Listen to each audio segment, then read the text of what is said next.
Good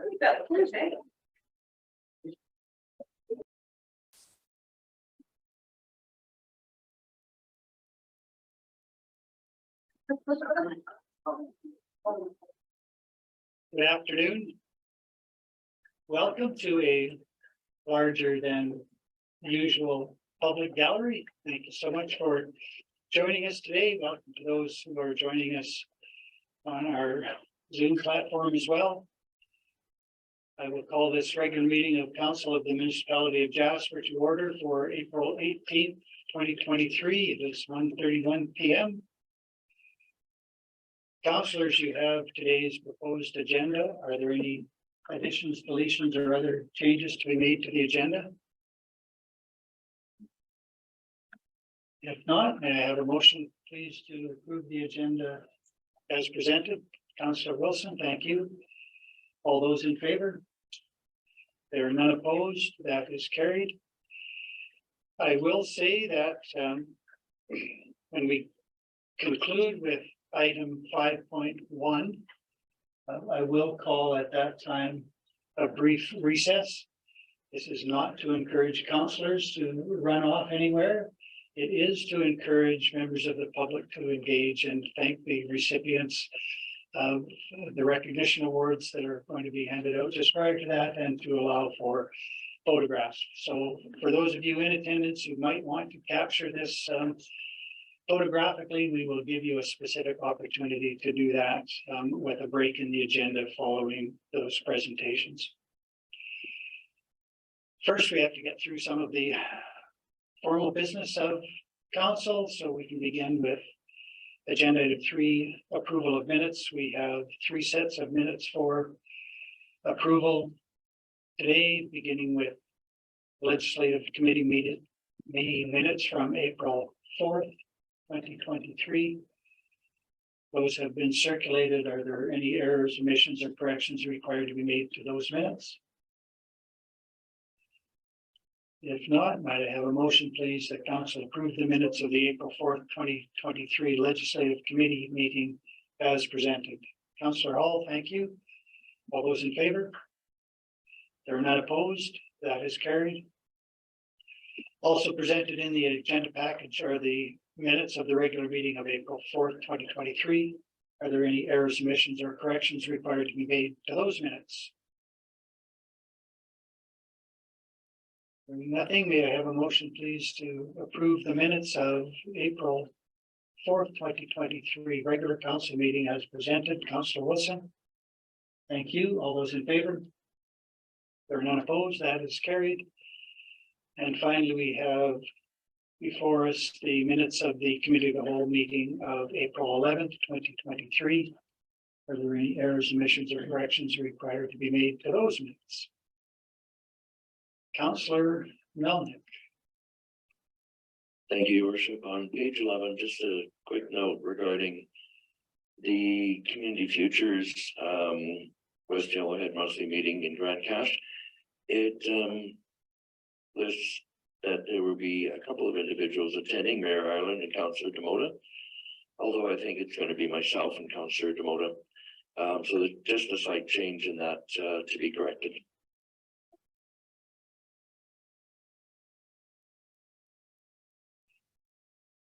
That is noted, staff. Thank you for picking that out. Deputy Mayor Melnick.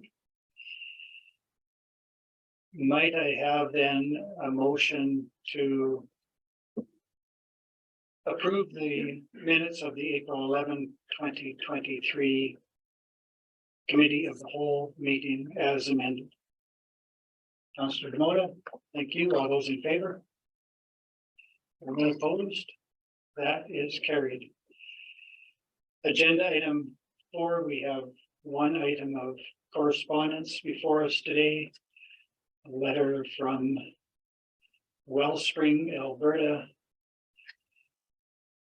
offering support for cancer, families of cancer patients, I think, and simply looking to give that some publicity so people in our community might know that that is available.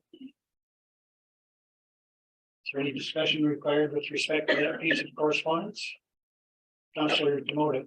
I don't, but I noticed that Councillor Waxer's hand was up on the screen there. I wasn't sure if that was for any particular agenda item.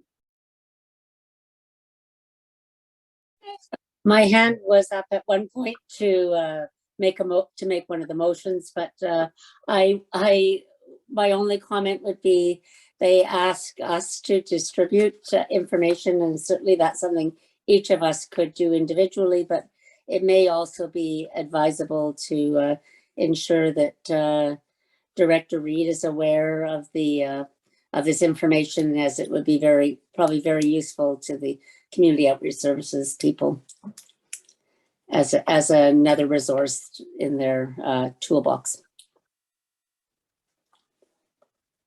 Thank you for that, and although you may not be able to see it, Councillor Waxer, Director Reid is nodding in approval. So he will make sure that that information is available. Might I have a motion then, please, to accept the correspondence as information?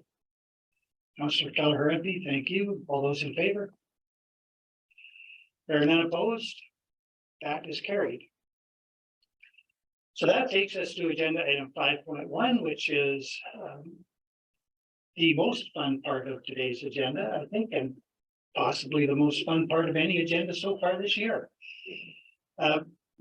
Typically, we recognize volunteers during Volunteer Appreciation Week in a different format. Often there has been a volunteer appreciation dinner, and we are able to publicly announce recognition for people who enrich our community with their volunteer service. That hasn't happened for a couple of years because of COVID, and it wasn't scheduled for this year. Nevertheless, nominations have come in. There is a committee that reviews applications for or nominations for awards. That committee met and received and reviewed the submissions and has indicated that these nominees are deserving of the Mayor's Recognition Awards for distinguished voluntary service in our community. And we want to do that publicly, so I am going to invite individuals up to receive those awards in front of the public, to which they contribute so much. So I must, maybe I can put that over there.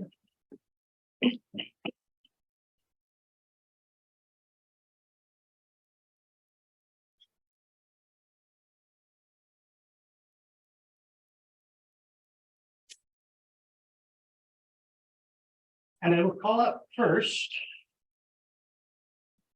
My notes are in the room. Sarah Tassone.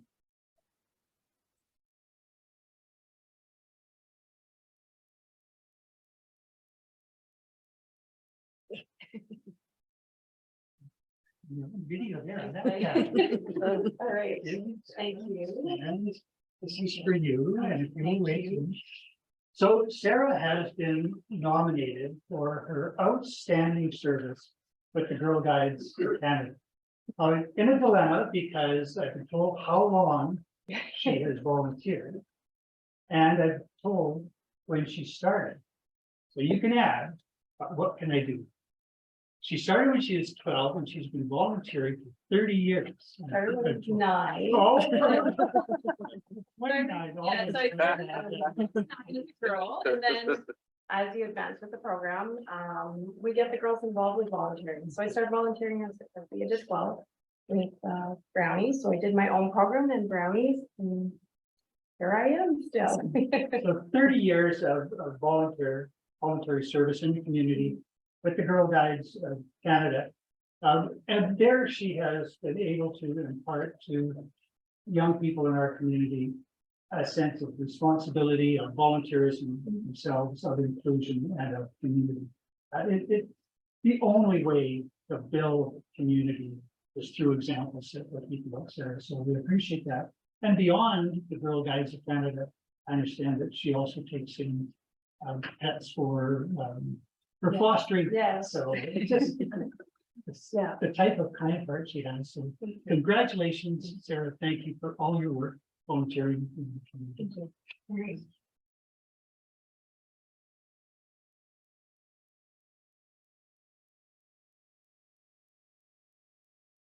And next, I would like to call up again for distinguished voluntary service, Gail and Dawn Lonsford.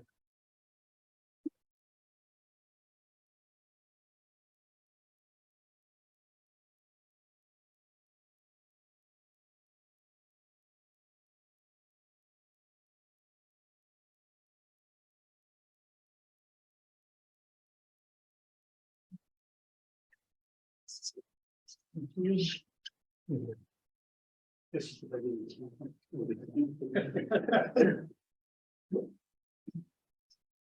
So Dawn and Gail, even though they are fixtures in the community, they didn't start here.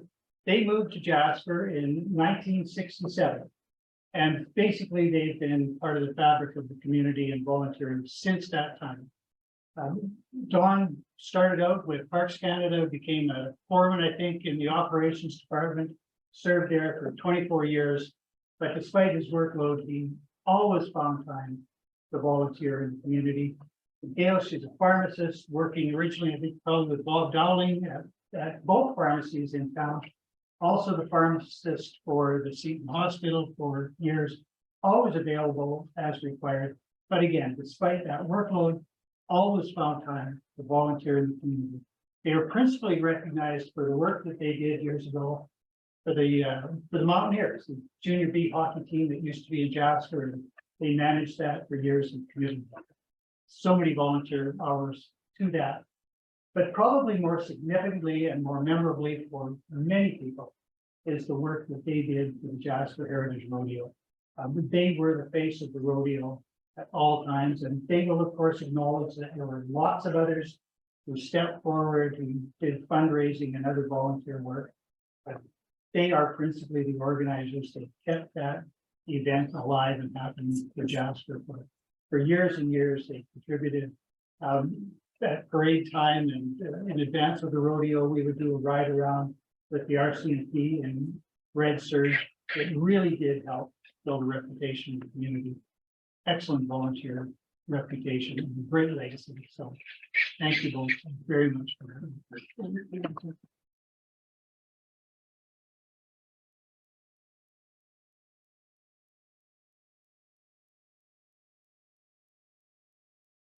The committee accepted one further nomination for distinguished voluntary service, and that is for Rieko Okasaka. She is recognized for her volunteer work, particularly at the Alpine Summit Seniors Lodge, but also an outstanding volunteer at the museum and just involved in fundraising for a slew of community organizations. She was unable to be here today, so we will find another opportunity to present the plaque and the award to her. But I wanted to use this occasion to also publicly recognize Rieko for the fine work that she has done for, I can't say because I wasn't told how many years, but I know that it too is in the range of 25 to 30 years of volunteer service in our community. So applause, if you would, for Rieko.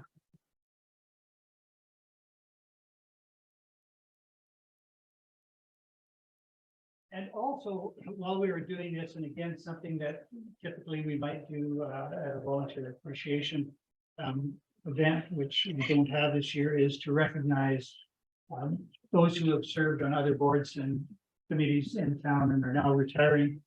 And so there are 4 individuals who have served with the Jasper Municipal Library Board who are all retiring, and we have an opportunity and are delighted to take the opportunity now to recognize the service of Sandy Cox, who served 6 years on the library board, Angie Lemure, similarly 6 years on that board, Tiffany Toussaint, 4 years on the board, and Stephen Eldred, 3 years on the Municipal Library Board.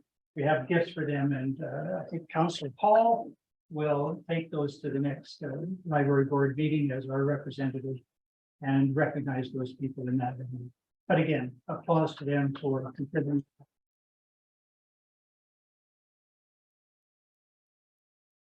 And not on the schedule, but one more award that I'm really happy to give is an award to a retiring councillor, even though he retired a year and a half ago. I have never had an opportunity to recognize and to thank Bert Junot for his service to the community through his role as councillor here for the municipality of Jasper. Bert chose not to run in the last election, and I've had a gift sitting around for him ever since, and he's never had an opportunity to receive it. So Bert, come on up, receive some.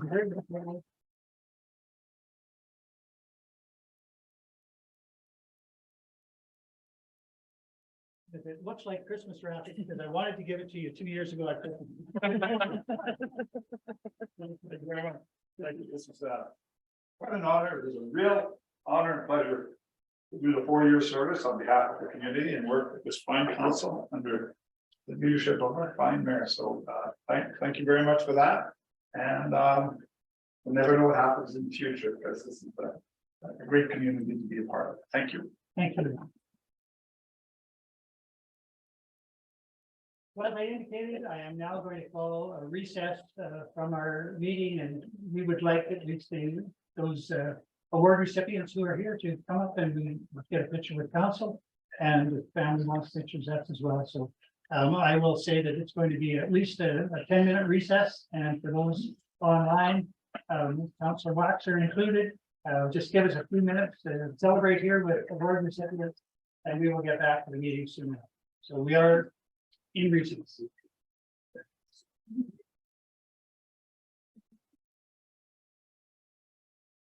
All right, well, we appreciated that break to again congratulate our award recipients for distinguished voluntary service in the community.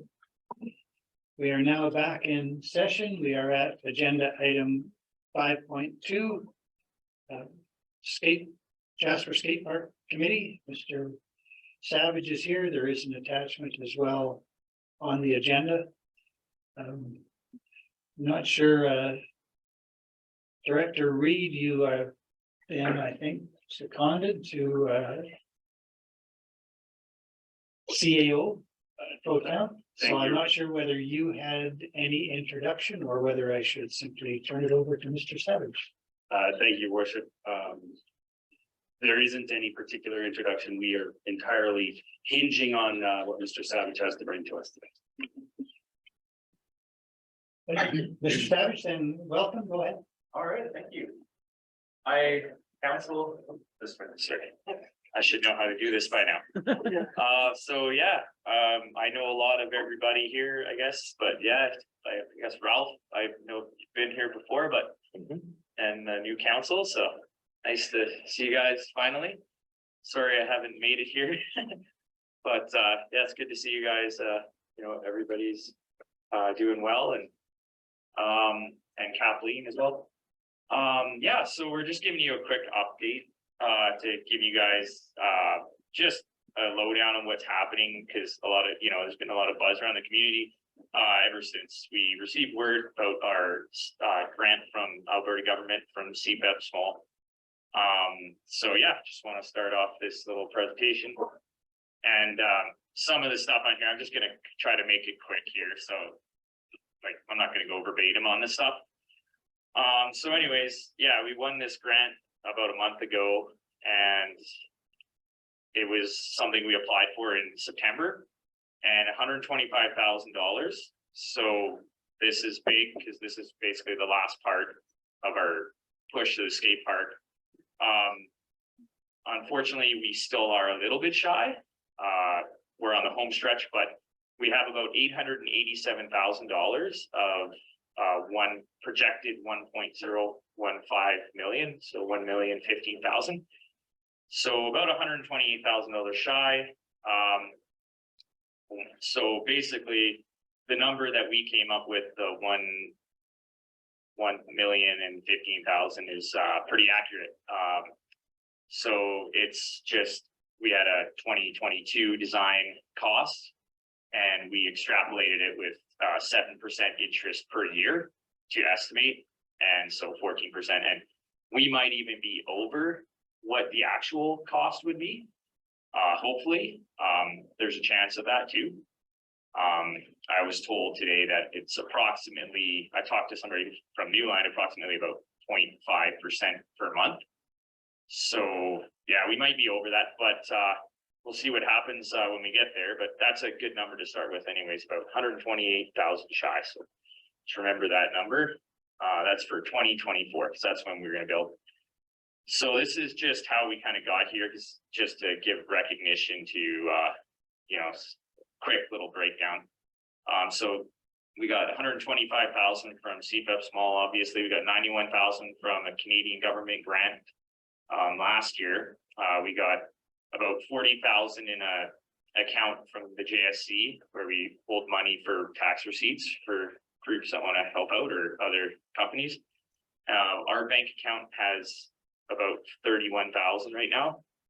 And then 300,000, thank you, Jasper Municipality, for your commitment, and 50,000 from the Jasper Volunteer Fire Brigade, 25,000 from the Jasper's Masons, and we should be receiving a check from them soon. And then anonymous donation of 25,000, and then 200,000. There's two foundations that generously donated to our cause, and then that $300. Don't even worry about that. It's just something I put on there to remind myself to add the number up, but that's coming soon. Then here we go. So basically, one main thing to remember is that we have to build this skate park in 2024. Has to be built by September 2024, because the CHCI, the Canadian government grant, and the Alberta government grant must be used by September 2024.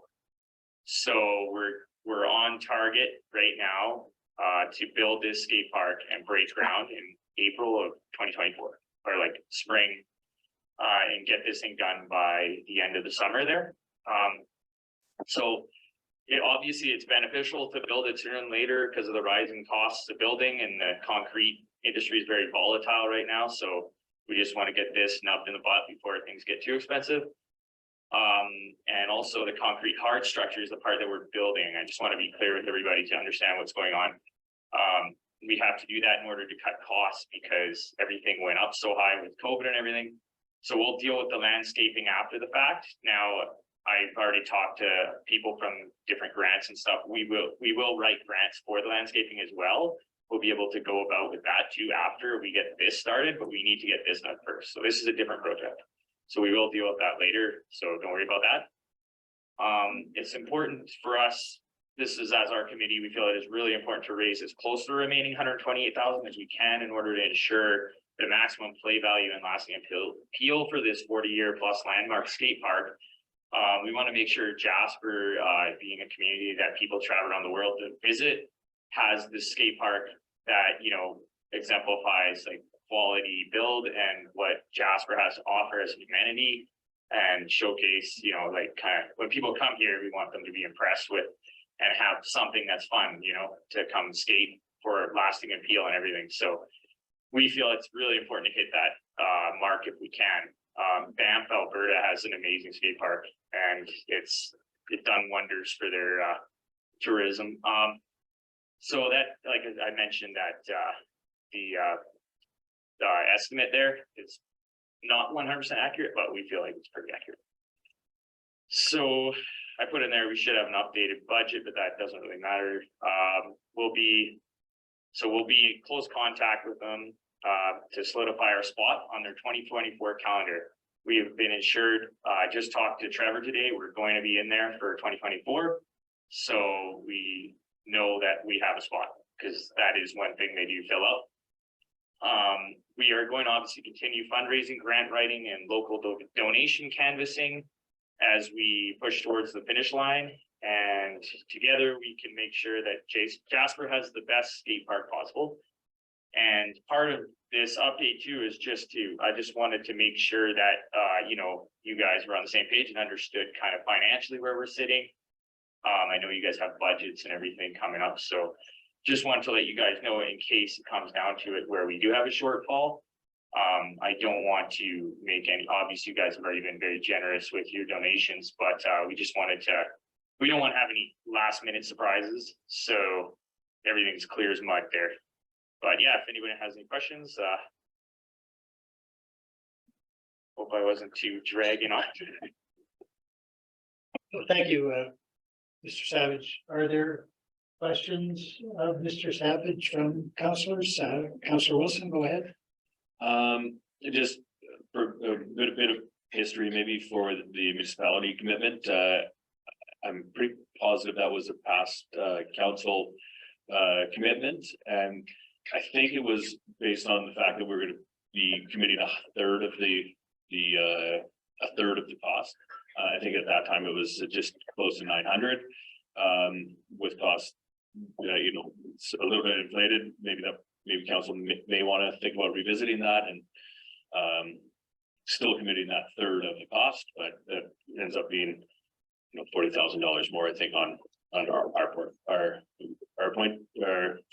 So there might be a possibility that council might want to discuss as well. Thank you, Councillor Wilson. Councillor Hall. Thank you, Mayor Ireland, and thank you very much for your presentation, and thank you very much for all the work you've done over the last 9 years and your dedication, and you have not given up on this project, so thank you. The residents of Jasper, this is amazing for them, and congratulations on the grant. My question for you is, if you had the money today, could you start this spring, or is it's too late? 2024 is the time? Yeah, to answer that question, yeah, 2024 unfortunately is the time, just because of how they got booked up. But yeah, we can start spring 2024. So yeah. My other question, I guess, would be directed towards my council colleagues, administration, and maybe following up a bit with Councillor Wilson. I feel very confident we'll bring in more money in paid parking revenue than we forecasted, and I wonder if we can bring this forward to budget. That's my question to my. We can bring anything forward to budget. Excellent. Yes, yes, we can.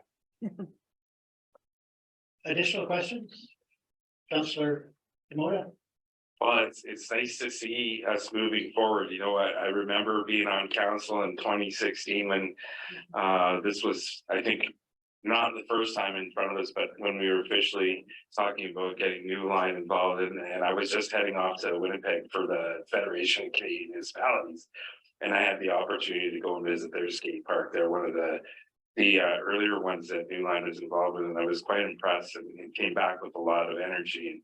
And I like the fact that what I'm hearing from other councillors and how we're going to make this work. And I'm just wondering, through you, your worship, to administration, is there an opportunity, even with knowing what the architectural design is going to be and stuff, to possibly break ground this fall before winter to give us a head start for next year? And what are other commitments that council could be making? Could we back the loan entirely, and while all the other funding is coming in to get this thing started a little quicker, so that the project gets started? And the only reason I'm bringing that up is because the needle seems to keep moving on anything that's in the mode of development in our community, and it just seems like the costs keep rising. I think when we started this out, it was around $850,000, and now we're cresting above $1 million. And the further along we move that time, Neil, prices are going to increase. So just an opportunity to maybe think outside the box.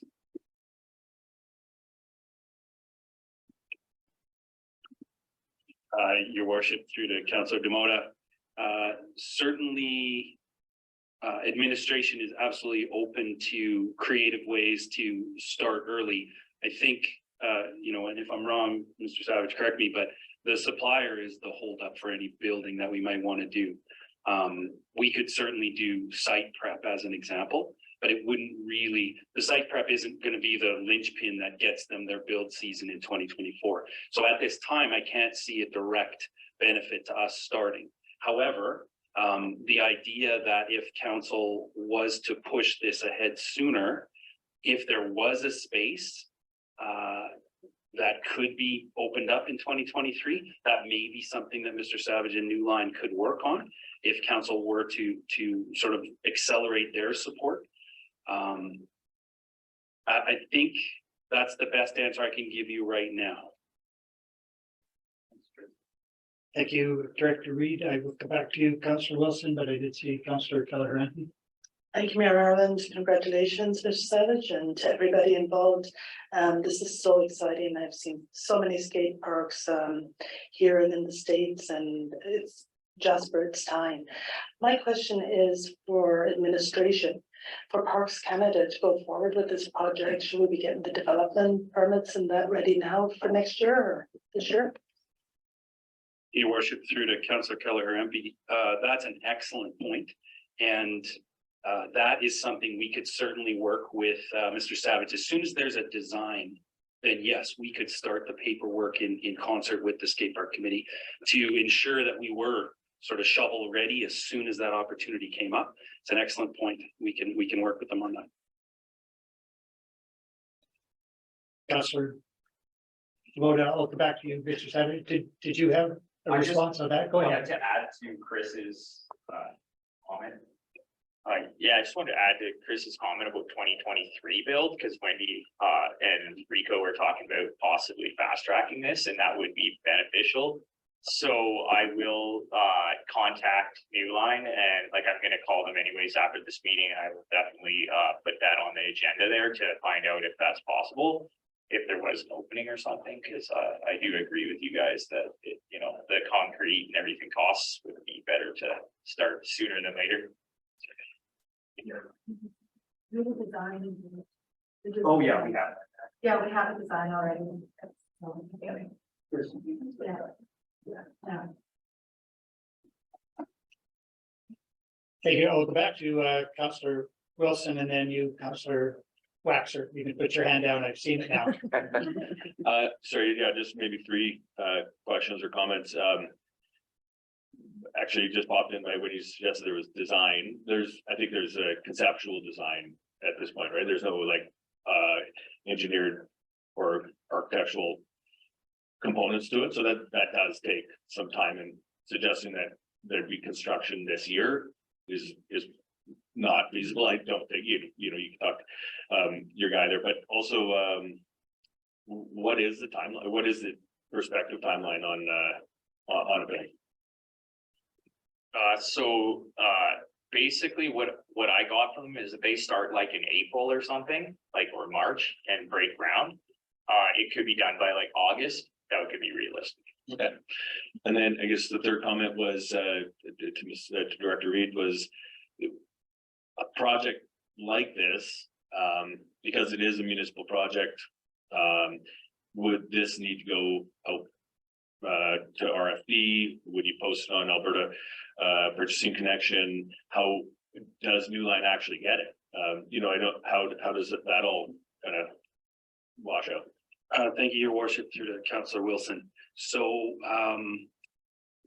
due to the way these projects often start at the ground level with the grassroots organization, I can't tell you today exactly if our municipal procurement policy has to apply or not.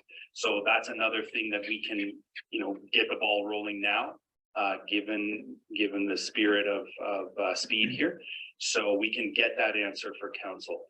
I don't have it right now. Councillor Waxer. So I just wanted to express my appreciation to Mr. Savage, because I think his dedication to this project over many, many years has really been exceptional. And having written multiple funding proposals myself, I recognize how much effort and time and energy that takes. And I know that Daryl has spent many hours behind a computer when he could be out on his own skateboard writing those proposals. And so it's not only just the hands-on of flipping burgers, but also the he's been single-handedly taking this on. And I know there's been others backing him, but he's been the linchpin for this. So I just wanted to express my appreciation for his vision and enthusiasm and dedication. Thank you, Councillor Roger. Councillor Demota. Thank you. I appreciate it. I did have some follow-up questions, and it's good to hear some of the other conversations going on. And I think one of my senses of urgency on this one was just because there is a timeline on the funding, and sometimes we do get some curveballs in the community. You know, circumstances that we can't control. And I think even with something like site prep is what I was looking at it. When I said break ground, I meant, you know, initial stages. And if we can somehow back this financially just to get it going and have more ducks in a row before, you know, we actually start this, if we need to get some architectural, actual engineering design set up, like the earlier the better. And regardless if you know, we can't start this till the springtime, at least a lot of the prep will be done, not only on the ground, but behind the scenes as well. So I do want to congratulate you and your family members and all your friends that have contributed and other people in the community as well. I think this is going to be a great environment. Thank you. Deputy Mayor Melvin. Thank you, Your Worship. I'm also very excited about this opportunity that is coming close to fruition. I have a quick question for administration. Given the amount of construction and activity level in and around the recreation center and the activity center, would probably be prudent to delay this and be ready to go for next year, given the timelines with permitting and so on. Your Worship, through to Deputy Mayor Melnick. Just to be clear, the site we're all talking about is in Centennial Park, so we'll be away from our other sites. You are wise to talk about capacity, however. Yes, there is likely a better fit next spring than, say, right away here. However, as we all know, things change a lot in this community, so I wouldn't say that that's a reason to push it. If we could get a better skate park in 2023, then my advice to council would be, yes, do that. If we have to spend more money on inflationary pressures to go to 2024, I would say let's do the best we can to get the best skate park with the money we have. And just thank you, Your Worship, and thank you, Mr. Reid. I guess my follow-up question is, who becomes the lead on this project as we go out the door from this meeting today? There is the contact with the company that will do the building with New Line. There is work that we have to do as a community, and of course, you know, the funding has come together. I just would like to understand where do we go from here when we adjourn the meeting? Thank you, Your Worship, through to Deputy Mayor Melnick. The short answer is myself and Director Greathead will, as we do with any partner in our community that's contributing such a massive change to our equation here, we will partner with them using appropriate resources at the appropriate time. After today, what we've already discussed is the idea of we're at the point now where it's not one day, it's soon, and it's not if, it's when. So that's perfect for myself and Director Greathead to say it's a good time for a project startup meeting, and that could happen, I won't say this afternoon, but as soon as Mr. Savage's schedule allows and we've got some time to spend with New Line. So myself and Director Greathead will absolutely commit to that. And should council accelerate this, then that would accelerate our priorities as well. Great, thank you very much. Thank you. I see your hand, Councillor Wilson, but I thought I would interject a couple of points of my own. Firstly, on this latest round of discussion, I'm quite sensitive to Councillor Wilson's earlier comment about the process that we as a municipality would be required to follow if we are the developer. And so when you have the first project meeting, efforts to have a developer for the project other than the municipality, I think has some real merit.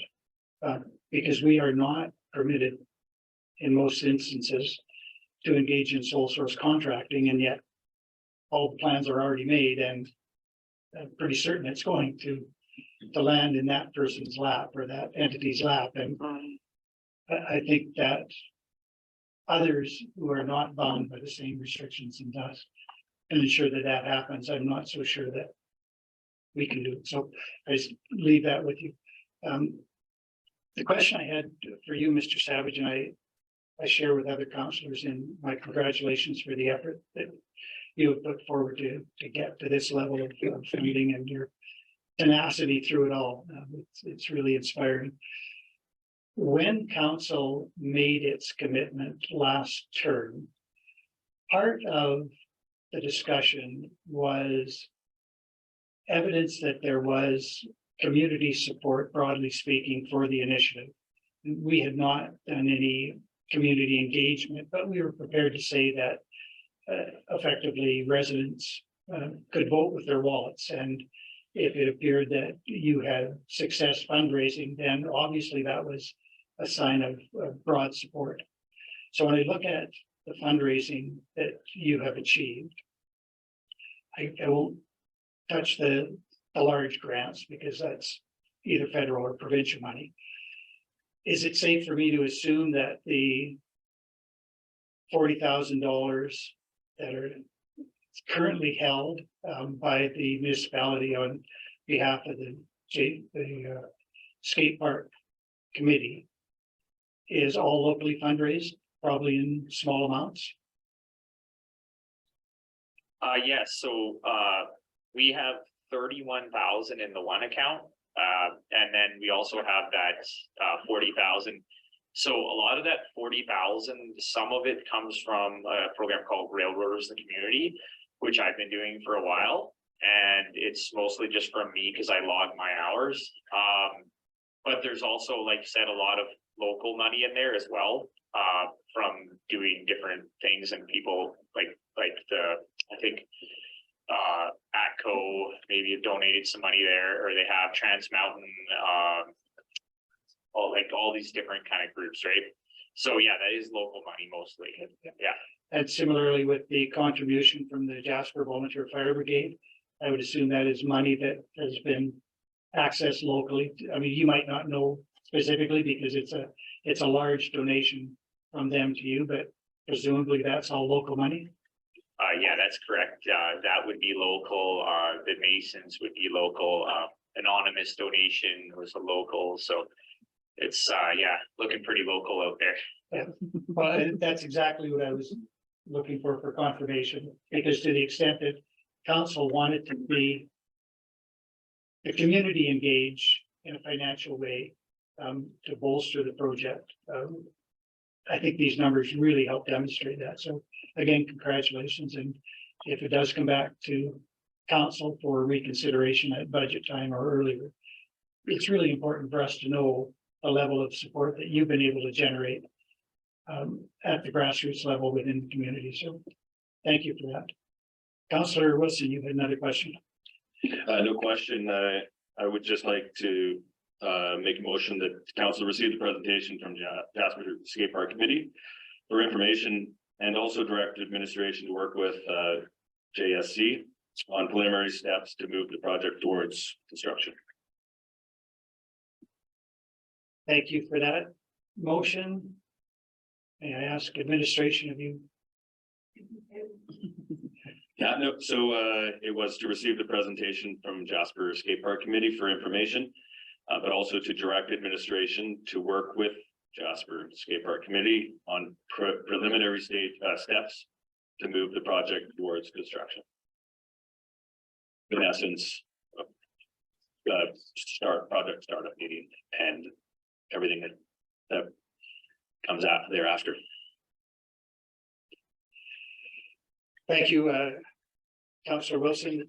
Perhaps is unnecessary, but I would invite you to speak to your motion first if you wish to.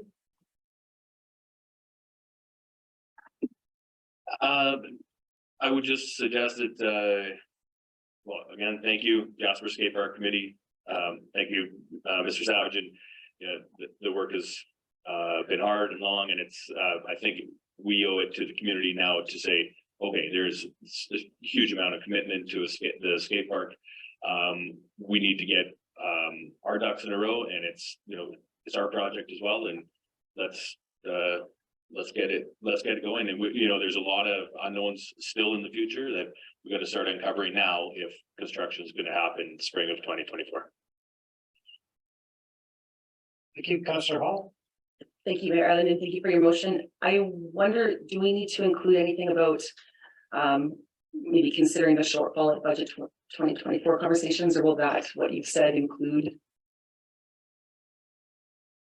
It extra doesn't money? include it, although that's a conversation that could come. A different motion, okay. Can I add? That's a little bit awkward. We're in the middle of debate, but well, no, it's just a procedural matter. But there's a motion on the table, and only council can engage in debate on a motion. But if you're asking for clarity about the motion, which I'm going to say you are, go ahead and ask. Yeah, sorry, that's totally unrelated. This is kind of bad timing. It was more about, because I wanted to say it earlier, but I didn't really get it in there, because you guys were talking about how, if there was a hiccup or whatever. So I do remember talking to the people from both the grants, and apparently if there is, I believe, problems during construction, it can get extenuated. So, but I'll make sure I get that cleared out too. Thank you. Does any other councillor wish to speak to the motion? All right, I will call the question. All those in favor? There are none opposed. That is carried. Which means, Mr. Savage, that your report has been received, and we've taken action to the extent of directing administration to work with you now. Figure out what the next steps will have to be so we can accelerate those. Councillor Hall has raised the question about bringing this back to our budget process in the fall, and so before we leave the topic, I would invite a motion, if that's the nature of our motion, just so we have something that can be tracked and we won't lose sight of it, and we'll come back to this as necessary to consider whether additional funding is required. So, Councillor Hall. Thank you, Mayor Ireland. I would make a motion to consider the project shortfall at budget 2024 conversations. Is that okay? Is there any debate on that motion? You all understand the question? I will call the question in. All those in favor? There are none opposed. That is carried. So again, we won't lose sight of it, Mr. Savage. And again, thank you for your persistence on behalf of the community, and particularly the skateboarding community. But it really does show that probably in all communities, but in this community in particular, perseverance is the greatest asset you can have, and you have absolutely demonstrated that. So well done. Congratulations.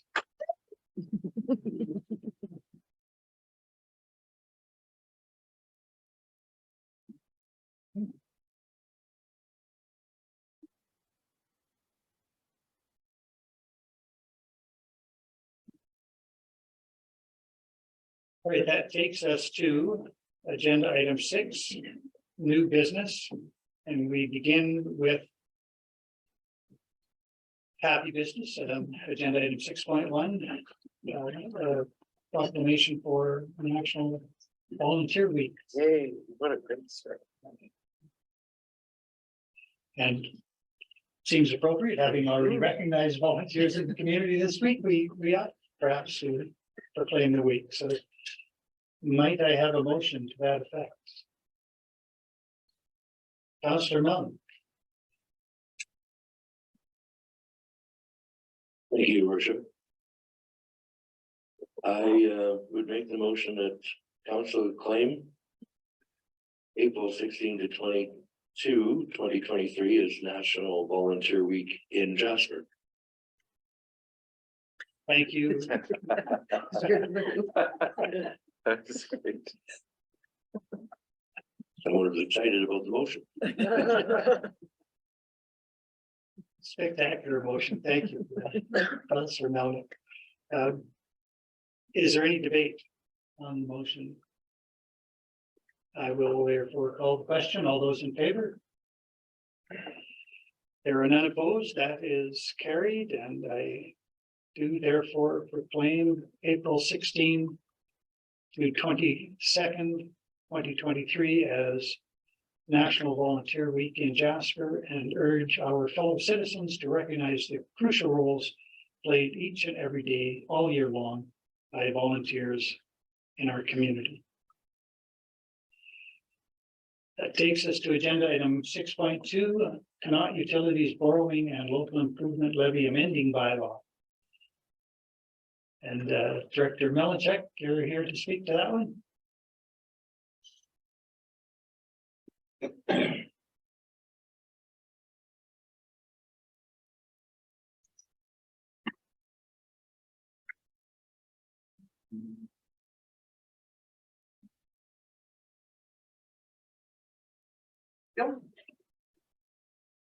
Thank you. Yes, I am here today to speak to these amendments on the bylaw that you've seen prior in 2021. Sorry about the technical delay there. So today we are discussing the Connaught Utilities borrowing as well as the local improvement levy for the parcels of development that occurred in 21, 22. And what basically occurred with this borrowing is that council gave 3 readings to the bylaws 239 and 240 in July and August of 2021. And then in between that time and actually going to borrow the funds, it was communicated that the project was looking like it was going to be coming in under budget. So we went from $7,150,000 down to $6,200,000. So that was the first bit of good news for that project. Given that we had to wait to see every cost come through and whatnot, we had to wait this timing before reviewing the bylaw to ensure that everything had rolled through expense wise. But just to give you an example also, when we first started talking about the bylaw at the 7.15 million, the interest rate sat at about 2.8%. So a little bit of a bad news story was that the interest rate went up to 3.46 when we were borrowing the 6.2 million. However, what we did is the debenture was issued in December 15th of 2021. Therefore, the first payments were due in 2022 for principal and interest for the 2022 year. Again, just to go over, like, the work was in progress. We had to wait. The administration has to make sure that all of those expenses come through before we talk about amending the debenture. And what occurred was that there was an amount of $289,338.10 that were unspent of that debenture. So it worked out almost to the penny that it covered the first year of the local improvement payments, as well as cover off a portion of the municipal payment that was initially planned within the budget procedure. So that all being said, this gives a good news story for the local improvement levy, because now the first year has been taken care of. And what would occur now is that, excuse me, the taxes would go this year, including the local improvement levy. So for the next 29 years, basically. So the first year was covered in those funds left over. And just to go over the bylaw a little bit, we had two bylaws before, and Director Nadon put the two together in this one bylaw to be reviewed by council. And it is bylaw 252 for Connaught Utilities borrowing and local improvement levy amending bylaw. So any of the changes that occurred from the bylaws that were in place before are highlighted in green, and there is one in yellow. But those are anything that would be different from what you saw before in those bylaws. And that is a high-level summary of what occurred during this amending process. Thank you. Thank you, Director Malinchuk. Are there questions? Council? I have one for you. I think I follow it particularly because of the one amendment in yellow, so thank you for that.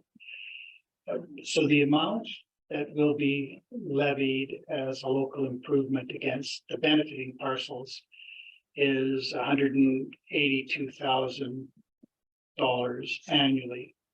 And over 30 years, that comes out to 5.477 million, which is more than the amount identified in section 3.2, which is the 3,091,000 or something like that. So the difference, I presume, then is the interest that we would carry on that amount. But my question then is, should that operative clause 3.2 include that we will levy that $3,391,400 plus interest against those units, because we are going to collect 5.4 million, but we only authorize ourselves, I think, to collect 3 million. So should we include an interest provision in that clause just to make it abundantly clear that we're not limited to the capital amount but are entitled to recover the interest? Thank you for the question, Your Worship. I do agree. I think it is a good thing to put into the bylaw. It can be put in before the second reading. It's due diligence. Any of the borrowing bylaws that I've seen in the past just comment on the principle, and then we dive into the interest as well in the schedule of the fees. However, I don't see any issue with putting that into 3.2. Thank you for the suggestion. I appreciate that. And had you not highlighted the change in interest rates, I probably hadn't, I would have read it differently, but, and I do recognize it's not standard practice, but I think it would strengthen the bylaw if we included it. Any other comments? Go ahead, Councillor Connaught. Well, and I like that. I really like that approach. And, I thinking to myself going, this guy has to be mayor forever. I'm sorry if, I don't mean to be obsequious that way, but it's just a good catch. And I think when we're levying, money from community members, from our stakeholders and stuff, it's good to have that up front and understanding that, not that, having it in a schedule that it's hidden or anything like that, but we have to have a full understanding of what it's going to cost in the end when we finally pay that off. So I think that's an important comment and addition to make. Thank you.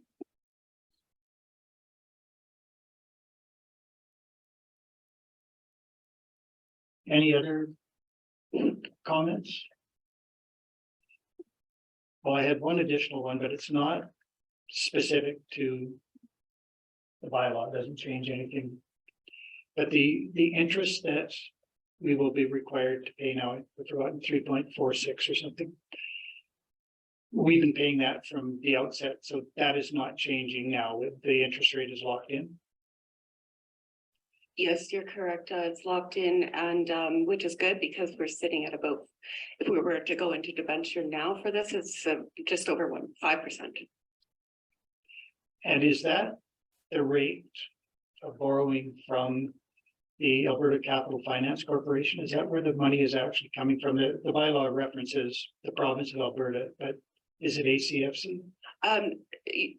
Your worship, actually ACFC has dissolved into being controlled by the province, so it actually is just through the province now. You can still find information online about Alberta Capital Finance. However, it is issued to us from the province. If council will allow, do you know the source of the money?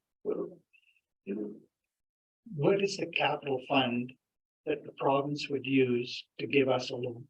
Do you know? Unfortunately, I do not have the answer to that one. I'm sorry. But that's fine.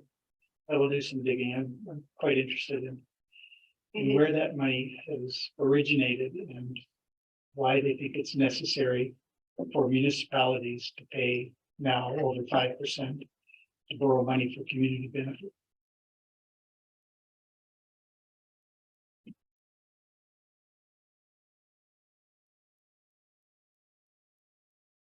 If there are no other questions, Councillor Moore. I was gonna make the motion. Okay, go ahead. Okay, the council give the first reading to bylaw number 252, the Connaught Utilities Borrowing and Local Improvement Levy amending bylaw as amended with section 3.2 of 3.2 to include interest on the principal.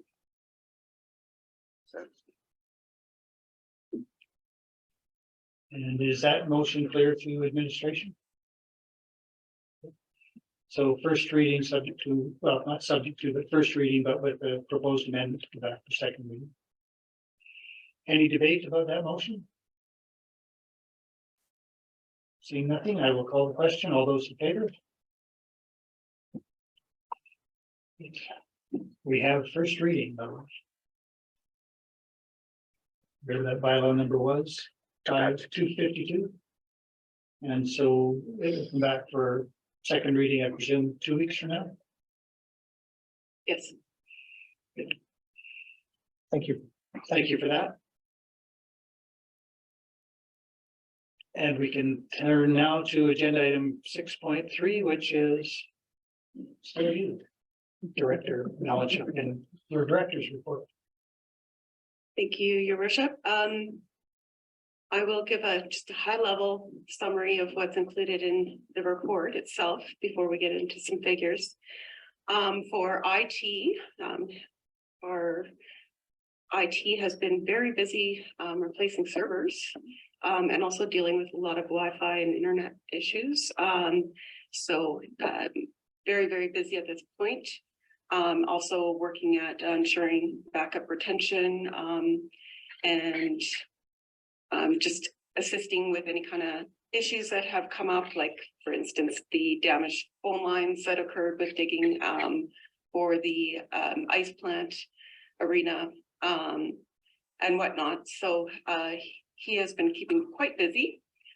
For budget and planning, our 2022 year-end audit has been conducted. The financial statements are in a draft form at this point.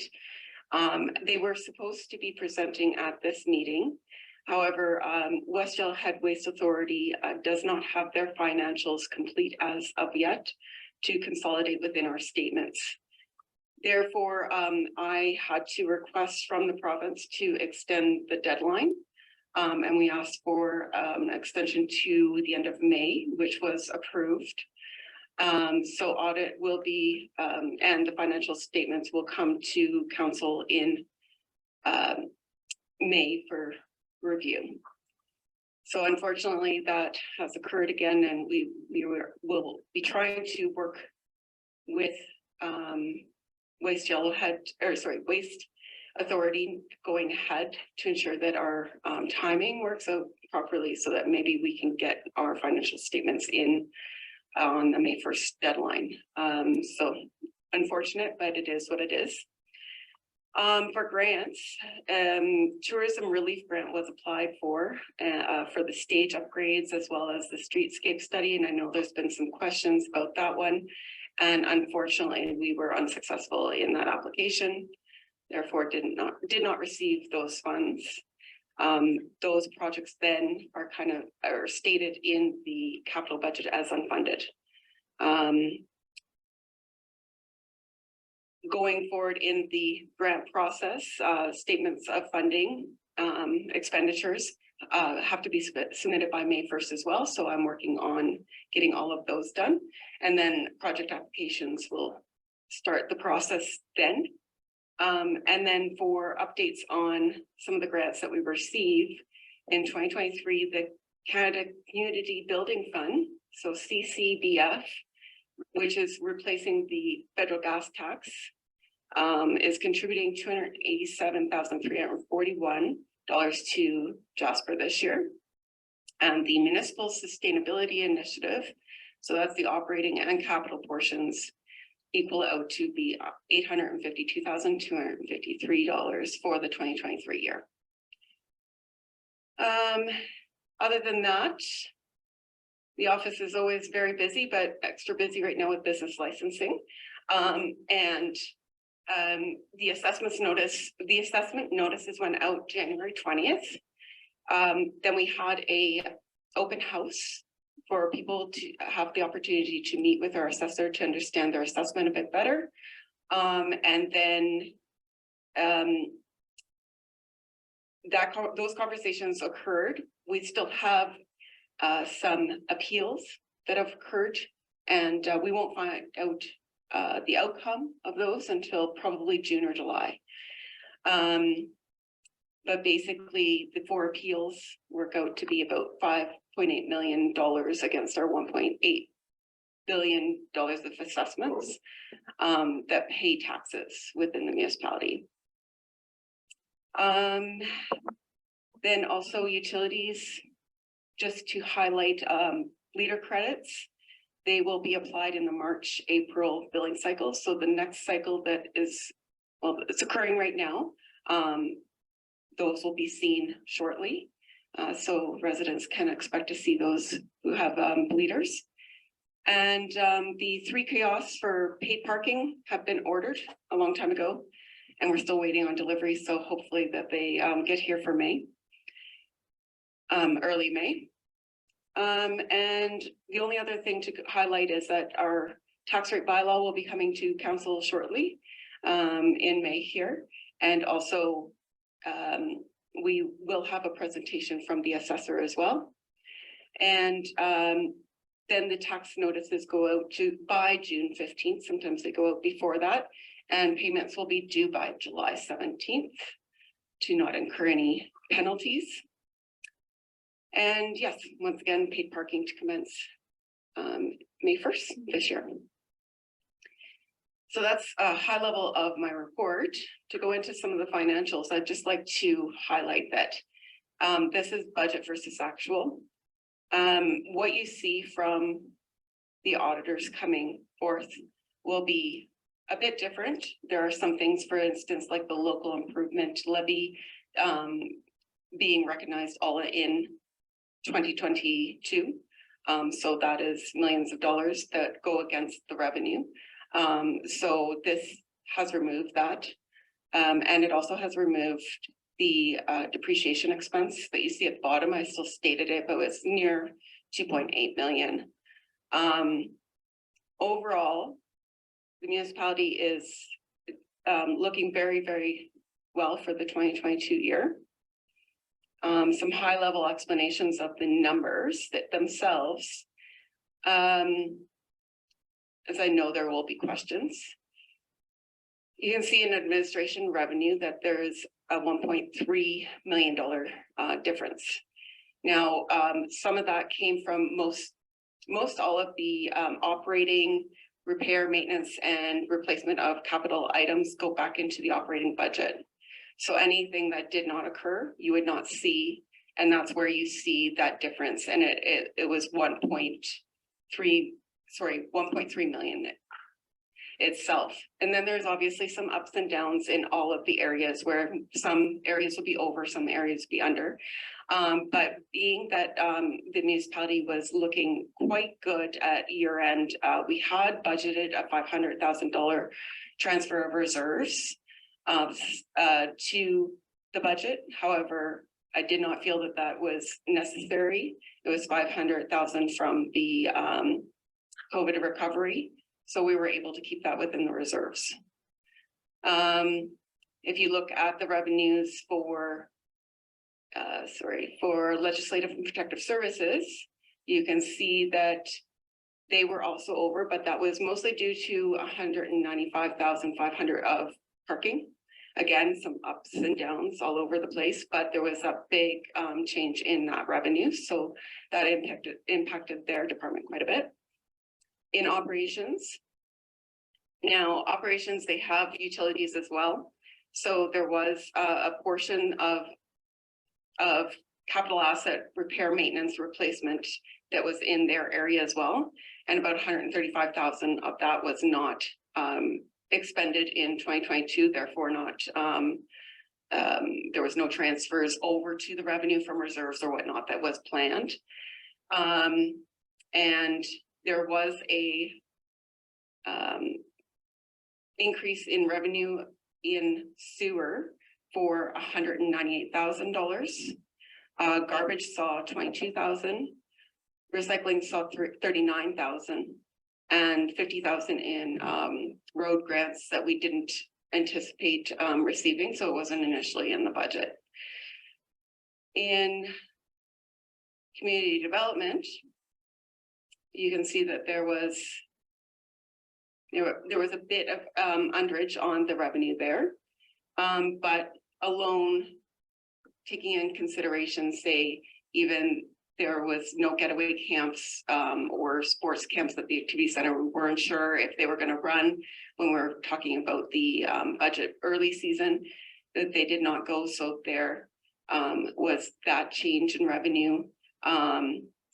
But then we saw an increase in fitness and aquatic center by 118,500. So they did a lot better than we anticipated. Although then we look at the arena, and the arena was down. So lots of up and downs within community development. It's a big department. In the expenditure side of things with finance and administration, the 1.6 million, it mostly is due to that tangible capital asset repair, maintenance, replacement that did not occur. So therefore didn't occur in expenses. Therefore, we didn't transfer over to revenue to offset those expenses. Legislative and protective services, there was also lots of ups and downs, but 93,000 is quite a small change in nearly $3 million that we initially budgeted. In operations, there was 244,000 that was underspent. So all of these are underspent. In grounds, especially this year, we saw $155,000 of savings in mostly contracted. And we also saw about 80,000 in recycling supplies that did a large amount of savings there in the expense side. And then when we're talking about community development, again, a lot of up and downs in all areas, but there was 70,000 that did not occur in the getaway and sports camps alone. But all in all, when you look at the bottom, is the most important part to me anyway, is the net surplus and deficit. So with finance and administration, you will see that we plan a surplus because that is what offsets the additional expenses within all of the other departments with taxation and whatnot. So the net surplus was larger than we had anticipated by $303,551. in legislative and protective services. They were under in the deficit that they were anticipating. So that is a good news story for them, nearly 300,000. Operations was under their planned deficit at 1.8 million, so 717,000. And community development was also, was slightly over in their projections. So a little bit higher than their initial planned deficit. So all in all, things are looking really, really good for year end. And like I said, there are a lot of changes that you will see with the auditor's presentations of various different things, but we'll try to highlight those in the report prior to their presentation as well. But looking very, very good for the municipality for 2022. And then I also included a capital expense budget versus actual, so that is included as well. And I know that council has seen a lot of this, and we've gone over any of the projects that we're going to carry forward. And some of these you will see that council decided that we won't be carrying them forward in the next year. Sometimes they won't occur, and sometimes they'll occur in future years. So that is the high level explanation of my report today. Thank you. Thank you, Director Melanchuk. Just before I turn it to council for questions, I would just like to address one of your topics from the overall report.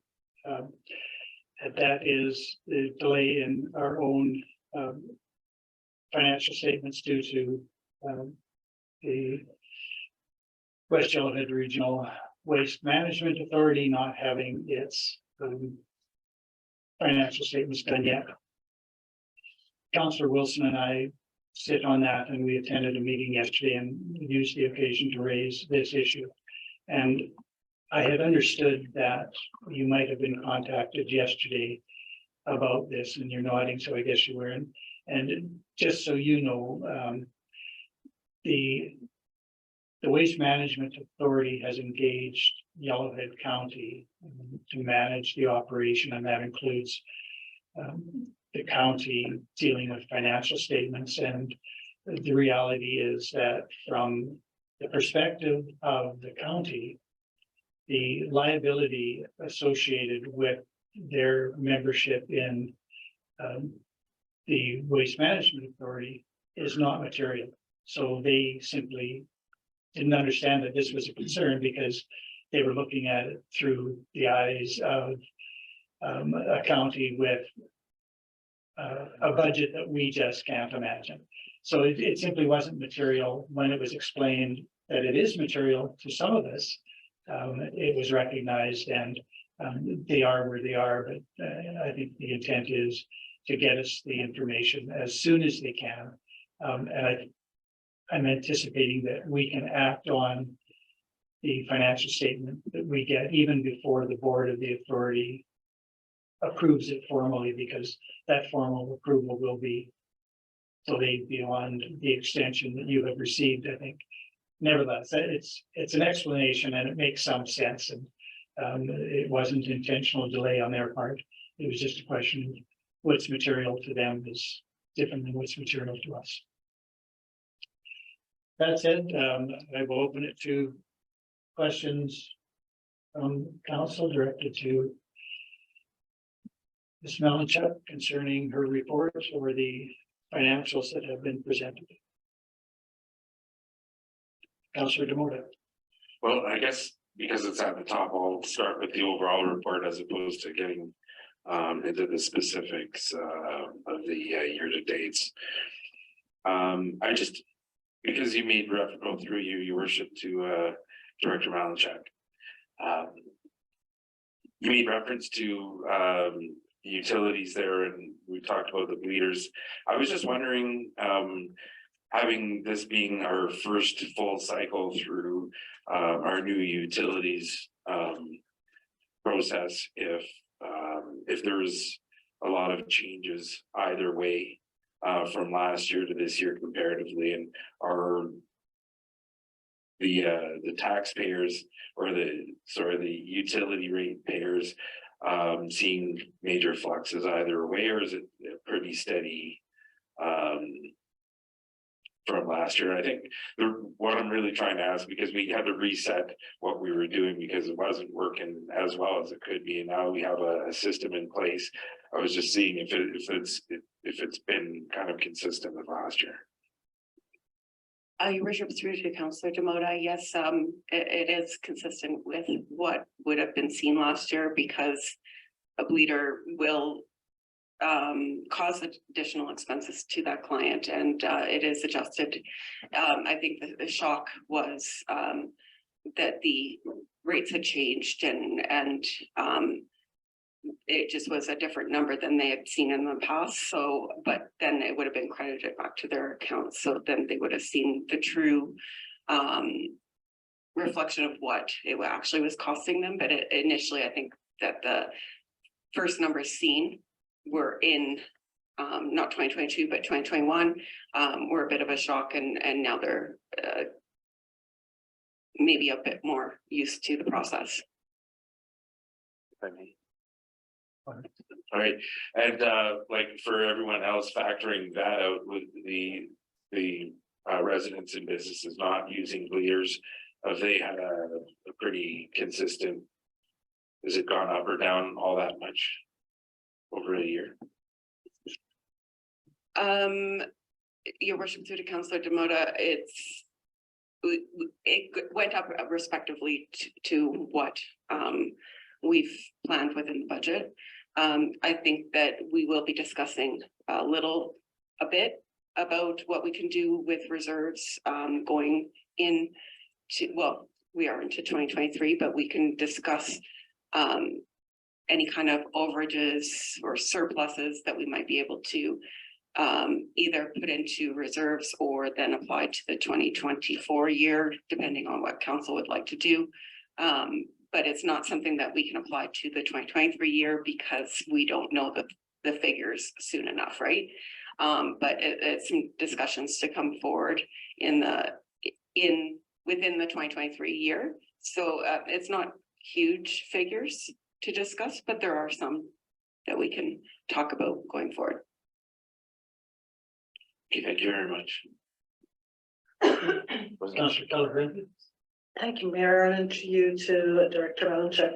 I'm just curious, when we have utilities and people pay their bills late, what is the penalty cost on our utilities? Your worship, through to Councillor Keller, that is in the bylaw, and I believe it's 2%, but it might be 3%. I'm questioning myself, so I have to look up the bylaw for that. 2 or 3, Yeah. somewhere there, and that'd be the same as in our taxes. Mhm. Now, my question is, so the revenue created from those penalties, does that go back into utility revenue and the taxes go back into administration revenue? Am I correct? Yes, you are correct. Anything that would be penalized on taxes would go through to taxes, and utilities to utilities. Yes. Great, thank you. You're welcome. Deputy Mayor Melman. Thank you, Your Worship. My question is about our total net surplus of almost $1.3 million. And at this point in the financial statements, what becomes of that surplus? Is that going to come back to council, or will we be following our municipal policy as it goes to reserves with what we do with the surplus? Because I think this is quite a bit bigger than last year. Your worship, through to Councillor Melnick. Yes, these will be coming back to this. We will be discussing this with council. We'll have a formal request for decision with suggestions on what can be done. And we won't be discussing that until we have our final financial statements reviewed, and then we can have those discussions. Thank you for that. Thank you. Other questions? Councillor Hall. Thank you, Mayor Ireland. Just the beginning part of your report, and thank you for your report, Director Melchek. Paid parking commences May 1st. Should residents expect to see signage going up? And I know they can now register one time. Will they be informed how to do that? Or can they register on their app or? Thank you, your worship, through to Councillor Hall. Yes, so it is fast approaching. There will be some communication coming out to residents about what to expect. It has been set up that would anybody that had registered last year would roll through to the program this year. And yes, signs should be coming up soon, but not too soon, because we don't want to have people scanning before May 1st, right? And it will occur if they see the signs. So it'll come as close as we can get it to the May 1st deadline. And yeah, I think it's going to be a much smoother transition this year, being that all of the clients that had hotspot will automatically get rolled over. Yes, the communication should be out probably within the next week or two. Yeah. Thank you. You're welcome.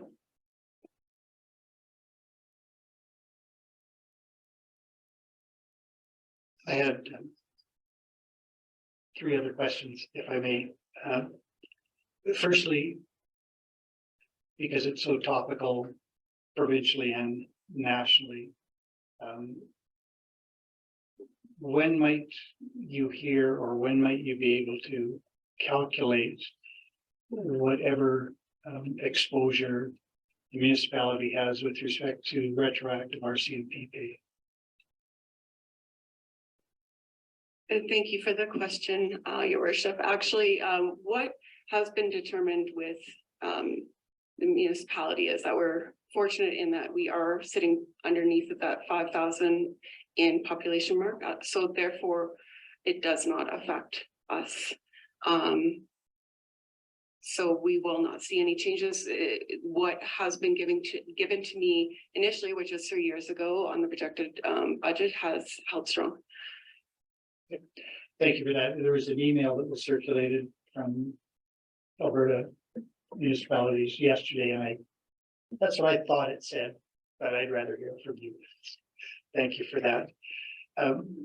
With respect to the appeals of assessment, so there's $5.8 million worth of assessment in question, and so potentially all or none of that, or some part of it, could be successful from the appellant's perspective. Can you tell us whether that is residential or non-residential assessment, or is it a mix? And can you ballpark the range of change to the taxation level based on those numbers? Thank you for the question, Your Worship. So it is mostly commercial with a slight percentage of residential. And unfortunately, have not had the chance to plug the numbers in to see what the change will be within the mill rates as of yet. It's actually something I plan on doing this week. So by the time we should know shortly, but my intention is to bring the mill rates with information to council late April, early May. Thank you for that. And finally, just with respect to the table that you provided to us with respect to reserves. So page 34 of 56 is what I've got. Can you just confirm, you mentioned in your report about thinking about transferring $500,000, but then you decided you didn't need to. And you mentioned that that was from COVID relief funds, which we don't talk about anymore. But is that the money, or part of the money, that is in the financial stabilization reserve now? Yes, you're correct. It is now called the Financial Stabilization Reserve. And the initial plan was to have that transfer. However, there was no need, being that the municipality was looking better in the 2022 year. Yeah, Tara, I understand the reason for the thought and then the reason not to do it, but I just wanted to equate your reference to Yes, that COVID relief fund to what we now have and where it is. yes, thank you. I forgot that I put this in. I'm sorry. I didn't even comment on it. Sorry. But all right, now you get your chance. Because the other portion of funding that we got was the most money. And is there some of that now still in reserves? And again, is that in the financial stabilization reserve or is it elsewhere? Your worship, same pot of funds. So that's when we talk about any of that, it's in the financial stabilization reserve. Those are my questions. Thank you. Councillor Connaught? Well, I thought you asked the question that I wanted to ask and you did, but now I got a different understanding of what that is. So if I may, through you, your worship, to Director Malinchak. The $500,000 that you made reference to, I had circled here because it was called COVID relief, and then the mayor made reference to most money, and I thought that was the same thing. Is it the same 500,000, or now we're talking about $1 million here? Your worship, through Councillor Demota, yes, that's what I meant by the same pot. It's whenever we've talked about COVID relief or the most whatnot, that we've already committed. Yeah, it's part of the stabilization reserve, and it's the same funds. So not $1 million, just the 500. Okay, yeah, just wanted to make sure. It sounded like two different things. What's going on? Anyway, on that vein, you know, I'm glad that at least we applied for the tourism relief grant. I know it was a bit of a stretch, considering, but unless we're trying for these things, you never know, and it's better to try and fail than not try at all. So it's, again, another reason why you know, we need to get some external tools to help you know, our tourism based infrastructure. On that note, I do have a question on business licensing, and that it just has to do with overall revenues. And I can't remember if we directed administration to do a review on that, and if we do have something coming. Just because I remember when we initially started this out with business licensing, it was just to cover the administrative costs and right across the board. I'm not sure if we've seen much of an increase over the years from its inception date, but now, you know, when we're looking at recovery tools, I'm thinking about, you know, is a home-based business license the same as a multi-faceted corporate license to operating in the town of Jasper? And, you know, outside of that, I'm not looking for a cash grab at all, but we have to look at opportunities to maximize our revenues, and I'm not sure if we have officially as council directed administration to look at a study, see what other communities are doing or what's the best practice for our community.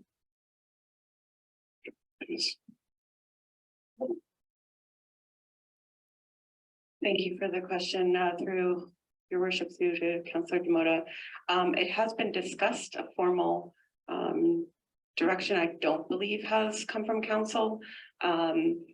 I am excited to look at the what other communities do, and we did start at one point, just got too busy once again, and it we'll have to start over again. But with business licensing as well, it comes down to the equity, and we haven't had any change with it in many years. And yes, I do agree that we should be looking at that and analyzing where we stand in relation to other communities, for sure. Well, just think, even with conversations that we're having with the federal government on land use planning and development, there's going to be some costs that are gonna be incurred with that, but at the same time, we're still being fronted with the cost, and I don't know if we're really levying that revenue correctly, whether it's from the, direct users or from, the commercial and residential taxpayers. So I think there's an opportunity to balance the scale a little bit and use business licensing as another tool to help alleviate costs in some other areas. Thank you. Go ahead, Director, or CAO Given. It's been a while since you've had to say that, so no worries, Your Worship. Thanks. Just to supplement what Director Malinchuk mentioned, administration has been thinking about business license fees.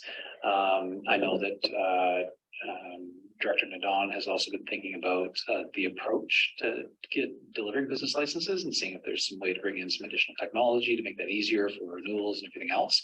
So it is on administration's mind. We've been thinking about that behind the scenes, and it's likely that we'd have something to recommend, at least at the administrative level. We may have some recommendations coming to you for the upcoming budget year. So that would at least be a start. If council wished to direct something additional or sort of further, more comprehensive, obviously that's up to you. But administration, as Director Malinchuk said, is pretty aware that those haven't changed in a long time. But there appears, at least to be on the surface, some inequity there that in the way that it's delivered, and there's not always a lot of correlation between the amount of effort that goes into regulating one type of business and the cost of a business license for that. So those are all things that administration is aware of. And while the council hasn't given direction on that, administration has been thinking about it and would expect to bring something forward heading into 2024. Councillor Doden and Councillor Mallett. Yeah, I just wanted to finish up on that, and I think just for timeline's sake, our budget's going to be here before we know it in front of us, and I was just, maybe trying to get a sense of if it's something that we should, as council, direct administration in implementing. And I think that, when you talk about, the costs of just applying those licenses or just handing them out, so to speak, like there's hidden costs in enforcement and all those other things that are kind of the expenses are being levied, revenues are being levied for those expenses in a different way. And again, it's just a tidier way to balance things out in my mind. And if any opportunity we can help release something in another area, I'd like exploring. So I'm not giving direction right now, but just to maybe get a good conversation going so that we can formulate something, maybe a committee. Thank you. Thank you, Councillor Doden. Deputy Mayor Milton. Thank you, Mayor Ireland. My next question, I think, what was the significant factor in the finance and administration revenue shortfall? Is that reduced tax revenue due to property valuations, or that's the one significant line that seems to have caused a shortfall in the revenues. And through things not being spent expense wise, we were able to come in with a surplus. But I'm just wondering why that number is 1.35 off. Your worship, through to Councillor Melnick, that the majority is the transfer of reserves to cover any capital expenses that would be for repair, maintenance, and replacement in. So if it's not expended, we plan for the expenditure, but if it's not expended, then we don't transfer any kind of revenue to offset that expense. So the majority of that is in that tangible capital asset repair, maintenance, and replacement. Then there was also the adjustment of, for instance, we had budgeted 500,000 to be transferred over from the stabilization reserve, but I did not apply that because of how things were aligning within the budget. Thank you for that. Mr. Given, did you feel a need? Well, Your Worship, I just really want to highlight the because I think Director Malinchuk is putting, is underplaying a little bit there, that there's a really positive aspect to that, that the financial performance was so good that she didn't feel the need to draw on reserves as we had expected to need to. That's the 500,000 that, you know, at the budget time, there was an expectation of 500,000 of revenue from our own reserves coming in. And because of the positive performance, that wasn't required. And so that's included in that $1.3 million. 500,000 of that is the fact that we were able to leave our own money in the bank. And so our revenues weren't as high as expected because we left our own money in savings. Thank you. It appears that we've exhausted questions. But I have one inquiry, and it could get deferred to committee of the whole, because I'm not sure that it is entirely within administration, although you have mentioned business licensing. Well, licensing reports to Director Ledon. So perhaps beyond your scope. But I am curious about the status of licensing for patios. Anecdotally, I've heard that there's been very limited uptake. I'm wondering whether if that's true, and if it is true, do we have any sense of what is happening in the commercial sector that would be keeping businesses from making the application? Is there anything that council should be aware of that's happening behind the scenes? It just seems odd with better weather approaching and May around the corner, that from what I understand, there has not been any clamor at all to get approval for patio seating. Your worship, that is probably more in Director Nadon's area, but I can share a couple of things. First, there have been some applications. I know that Bylaw has been processing some, and there were also others that received 3-year application approvals previously, and so that might reduce the volumes. It doesn't necessarily mean that there are fewer patios coming, just might mean that there are less people that need to apply this year because their application that they did in the years together in 2021 was for received a 3-year approval, so they don't need to go through that process again this year. So that just might be a bit of the lower volumes.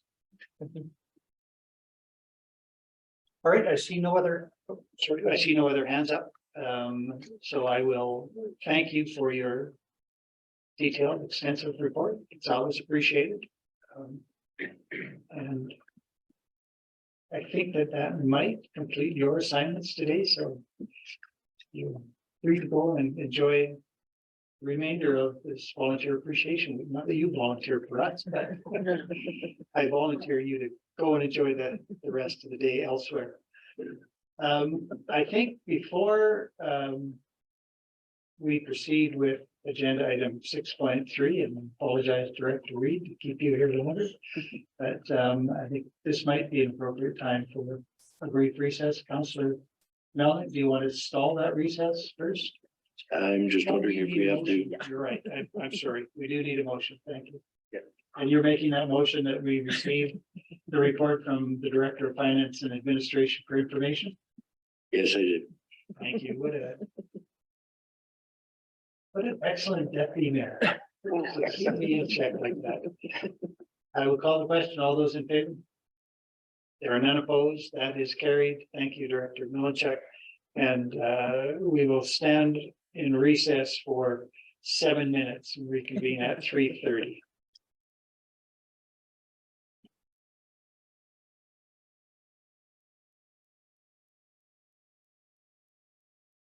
Welcome back. I am looking specifically to welcome Councillor Waxer back. There she is. And any others who are joining us on the Zoom platform. We are back in session and we are at agenda item 6.3, Seniors Recreation Facility passes earlier discussed at a committee of the whole meeting. So I'm not sure that there is anything further for administration to present. There is nothing specific on the agenda. There is not an attachment. There is a recommendation that came forward from committee of the whole to council. Anybody wish to either ask any additional questions if anything has arisen, or make a motion and we can begin debate?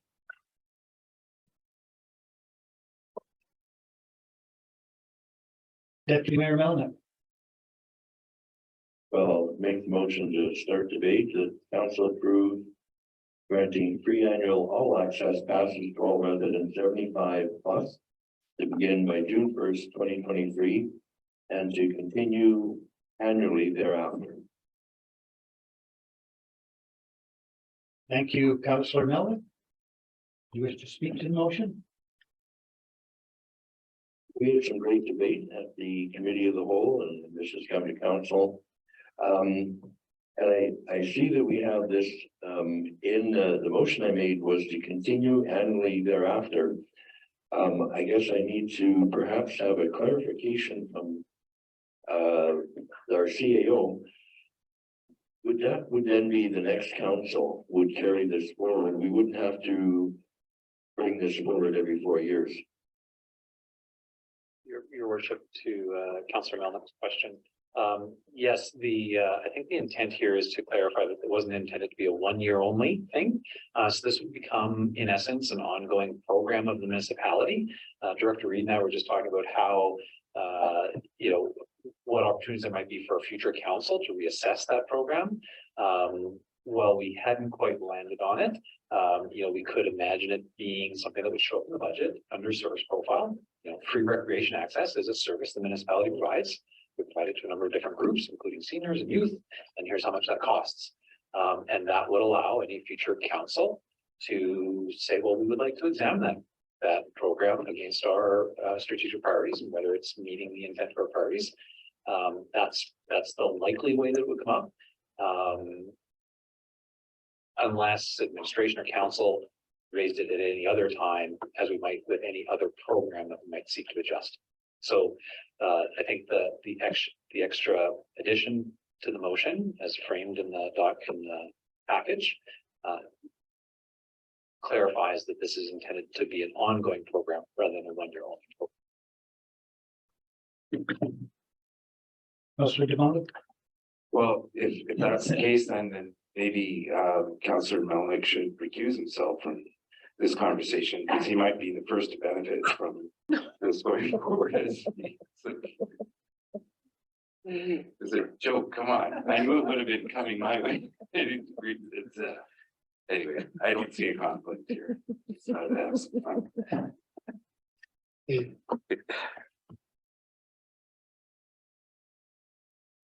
Councillor Wilson. Administration, would you have like an approximate number of the demographic preceding 75? So like the 75 is actually like one of the earliest of the baby boomers. I think baby boomers range from 59 to 77 right now.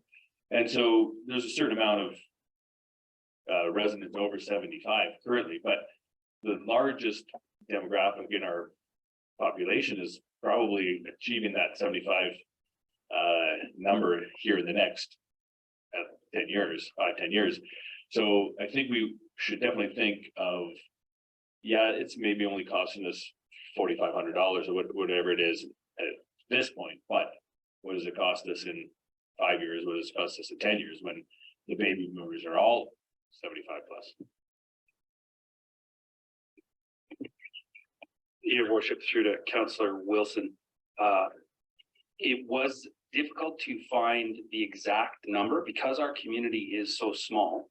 There is a percentage that we could apply as the many factors that change in our community, like people leaving the community or the numbers diminishing. And so I do not have an expected number that we could apply a value to. I could extrapolate, and I have not done that work yet.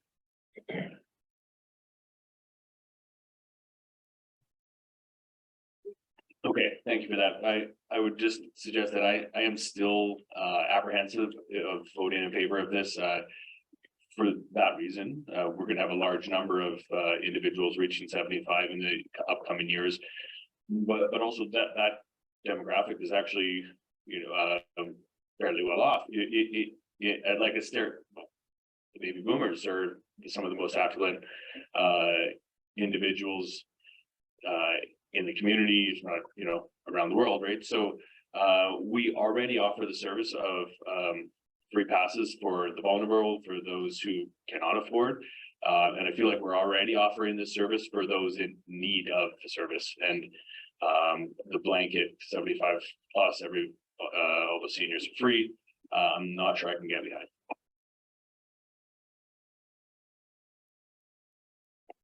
Councillor Kelleher. I support this program. I think it's very important, just like when this came to us for our youth and to engage our youth and to have our youth involved. We discussed like there was many families that could afford for their kids to go to school, but we felt that to blanket right across the board, to encourage the youth for mental health, for collaboration together, for loneliness. And I view this for seniors over 75. As you said, there is a program for people with vulnerability that don't have the money. There's many seniors that probably don't have the money that won't go and ask for it because their pride won't let them. I think this is a very important program for our seniors. And over 75, how many live to be that age? And if they do live, how many have passed away by 80? You know what I mean? Like, so we're supporting the program, maybe 5 years, how many are 85? You know what I mean? Like, so I don't think it's going to be a huge revenue draw for us. Councillor Waxer. One of the things that struck me at the end of our conversation last week was the thought that that really the important part of this is respect for and value for the contribution over the many, many years that each of these, or I guess this 75 plus years, these people have made contributions to our community or potentially other communities in the end. So I would vote in favor of this, even though we do have a program that covers vulnerability. I think the respect for and value for the contribution is the factor that's making me feel comfortable to and or wanting to move forward on this. Thank you. Councillor Doyle. Well, and I really like what Councillor Waxer just stated, and to me, it's not I'm sorry, an object of what the demographic has influence or not. To me, it's part of that, and it might encourage other people to come out, like people on a fixed income, whether they want to afford it or not, whether they're going to be put in a vulnerable state or not. Again, like Councillor Keller said, if I was on a fixed income and was looking at other expenses, this might just help me get out, and then I don't have to go down and ask for a freebie or whatever it is. And I think it just relieves all stigmas attached. And I think to me, it's out of respect and to honor those who contributed to, much of the affluence that we now have. Thank you.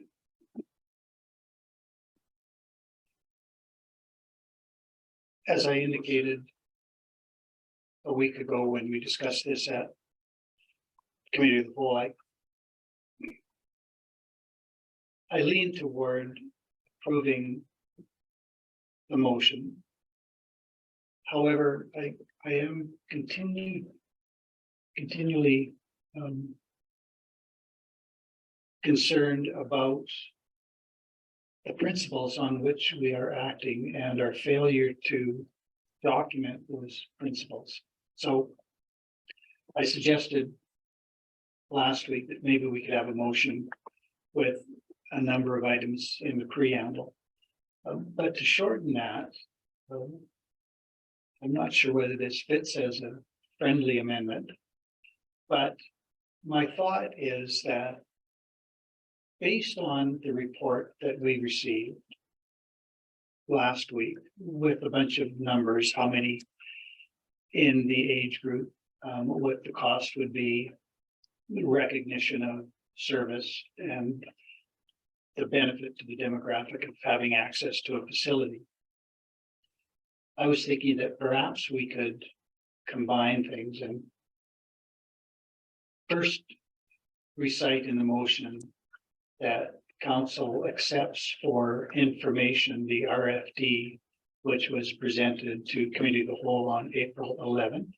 That puts all of those factors on the table. I will let you speak, Mr. Given, in a moment, but it then at least gives a clear connection between those facts and our motion. And then we could add a short preamble that says, whereas council has accepted for information that RFD, council approves granting the free annual all access pass to all residents over 75. I'm looking for something that will allow a future council to go back and see what drove us, because if it is simply, we will recognize service because seniors age 75 must have contributed somewhere. What happens when there is a request to reduce it to 70 or 65 or 55, as lots of groups now recognize seniors at 55? There must be some factual basis, it seems to me, to drive us. And so I'm looking for a way to incorporate that into a motion. And the shortest route I saw was to formally accept that information and tie it to the motion. So at least there is a record for future council. Mr. Given, you might have procedural concerns about that, so I'm happy to hear from you. Well, your worship, obviously council can address this however they'd like, but just as a matter of practice, the records of the municipality will continue to be there. Like the RFD, I mean, the recommendation is coming from the committee, so is coming as a result of that RFD. And so if anybody was looking for the trail of, well, what led to this vote of this, when did this council vote on this? Oh, well, they voted on it on April 18th of 2023. Oh, why did they do that? Well, it was a recommendation from the committee meeting of April, whatever, 2023. Okay, well, let's go look back at that. We can look at the RFD. So there is a trail there that connects the discussion at committee, committee choosing based on the information that was presented to recommend that council take this action. So I'm not sure that that's as direct as you might like, but it is there, and the facts that the committee was, the perspective the committee was presented with would be available to some future council. Alternately, and Director Reed and I were just talking about how as administration sometimes we can cause ourselves additional work, and I try to encourage staff to not get into that as much as possible because we've got lots. But something for council to consider might be whether this is more appropriately a policy item. It wouldn't be unreasonable for council to have a free recreation access policy that is explicitly a council policy that does include the whereases and whys of a policy decision. That is council's policy decision. And policy matters are exclusively council jurisdiction. They influence and direct programs of the municipality. They're slightly different. They're obviously very closely related, but you can see with many of the policies that we dealt with recently, council describes what it wants to do, why it wants to do that, and maybe provide some guidelines around that a future council can come back and tweak those guidelines or delete the policy if it so wishes or whatever else. So although I'm reluctant to suggest, a delay, or that administration needs to assist in writing additional policies, that might be a more appropriate way to get on record why council did this and what its thinking was, and also potentially to include the youth access programs that we have, because I think we suffer that same problem, that there was a decision of a council in the past for a variety of reasons, and some people may remember those, and some people might have opinions about what those reasons were, but they're not written down on paper anywhere. council could say, we choose to provide free recreation access to these groups for these reasons in policy. And that might be the cleanest way of doing it.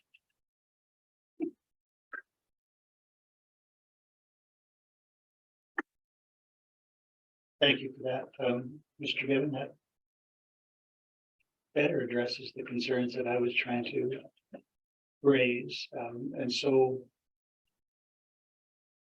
to not delay this, it seems to me that it would be possible then to leave the motion as it is, but add to it. And that council direct administration to return with a policy to cover free use for seniors 75 plus and youth or whatever. Perhaps, Your Worship, direct administration return to a future committee meeting with a draft free recreation access policy. Yes. That makes some sense to me. Sorry, it makes some sense to me. I'm not sure that it makes any sense to Director Reed, who's going to have to do that work. But, and then it has to clear with Deputy Mayor Melnick. But before we come to that, Councillor Demota, you've been patiently. Well, having your hand up. well, yeah, no, I don't know how patient I was because I just kept putting it up, impatience. But thank you. And I was gonna say, would it help you out while our CAO was describing that idea, that I was thinking, well, what if we had a direction to administration first to develop that policy, and then to keep going with this one is to approve this one and amend it or include it in the future policy once it's developed, because then we've already got direction to develop the policy and then we can include it. But either way, I think it still accomplishes that. Whatever I think would help council and administration out the best.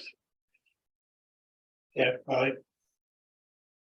not keen to get into the process of withdrawing a motion that's on the table to introduce a different motion, but it wouldn't be difficult to add to the motion to say yes to seniors and build a policy. However, those are my comments. The debate is still live. And we get to hear from Deputy Mayor Melnick whether he would accept such an amendment.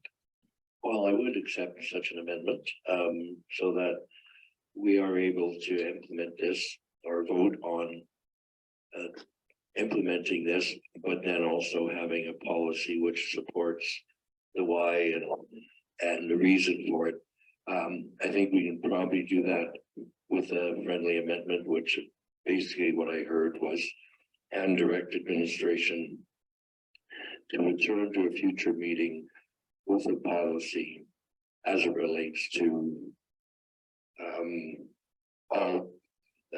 recreational paths. You know where. Free recreation access. Great. And around. And a draft free recreation access policy to a future committee of the whole meeting. Just to clarify, I mean, we're adding something new at a council meeting, which is totally legitimate, but that work will first come back to a committee of the whole meeting rather than direct to a council meeting. And I'm happy with that amendment or the amended motion. I think it captures the spirit of what we're looking to try to do and addresses some of the concerns brought up about how do we move forward in the future. Thank you for that. It does resolve the understanding concern that I had. I appreciate that to some extent it's putting the cart before the horse, but we recognize we still need a horse, so we'll go get one. Councillor Demota. Well, I guess this would come up in annual reviews and this would be considered a gift of kind of some sort when we get a report back from community development. I'm not sure. The reason I'm asking is because I thought it might be worthwhile to monitor and see if it's been successful a year from now and 2 years from now, and whether an annual review is necessary for all users that we're giving these passes to. Is if it's something that's not really helping, then why have it there too? Thank you. Director Reed? Thank you, your worship, through the Councillor Demota. Should council enact a policy? Actually, like, regardless of whether or not council enacts a policy, free recreation access is a service profile worthy item. So it will have its own service profile that you will be able to look at annually.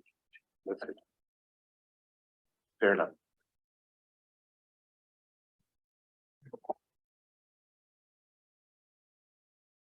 Does administration, do you have the motion? Is there any further debate on the amended motion? Friendly amended motion, so we don't have to vote on the amendment. Good. If there is no further debate, I will call the question. All those in favor? There are none opposed. That is carried.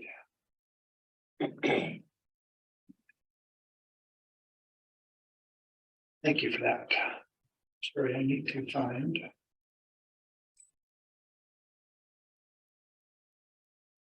That takes us to agenda item 6.4, boards and committee appointments. There is an attachment, which we discussed at our committee of the whole meeting last week and brought forward as a recommendation to council. So everybody's had a week to reflect. And if there are no concerns, then I would look for a motion to approve the updates to the 2023 council boards and committee appointments. Councillor Waxer, your hand is up to make the motion. Yes, it is. That council approve the updates to the 2023 council boards and committee appointments. Thank you for that motion, Councillor Waxer. Is there any debate? I will call the question. All those in favor? There are none opposed. That is carried. Which means for those who have new assignments, that commences officially now. And if I might ask Ms. Acorn, perhaps letters to those outside or internal committees and boards where representation has changed. I think there's only a few that they should be given formal notice of any changes.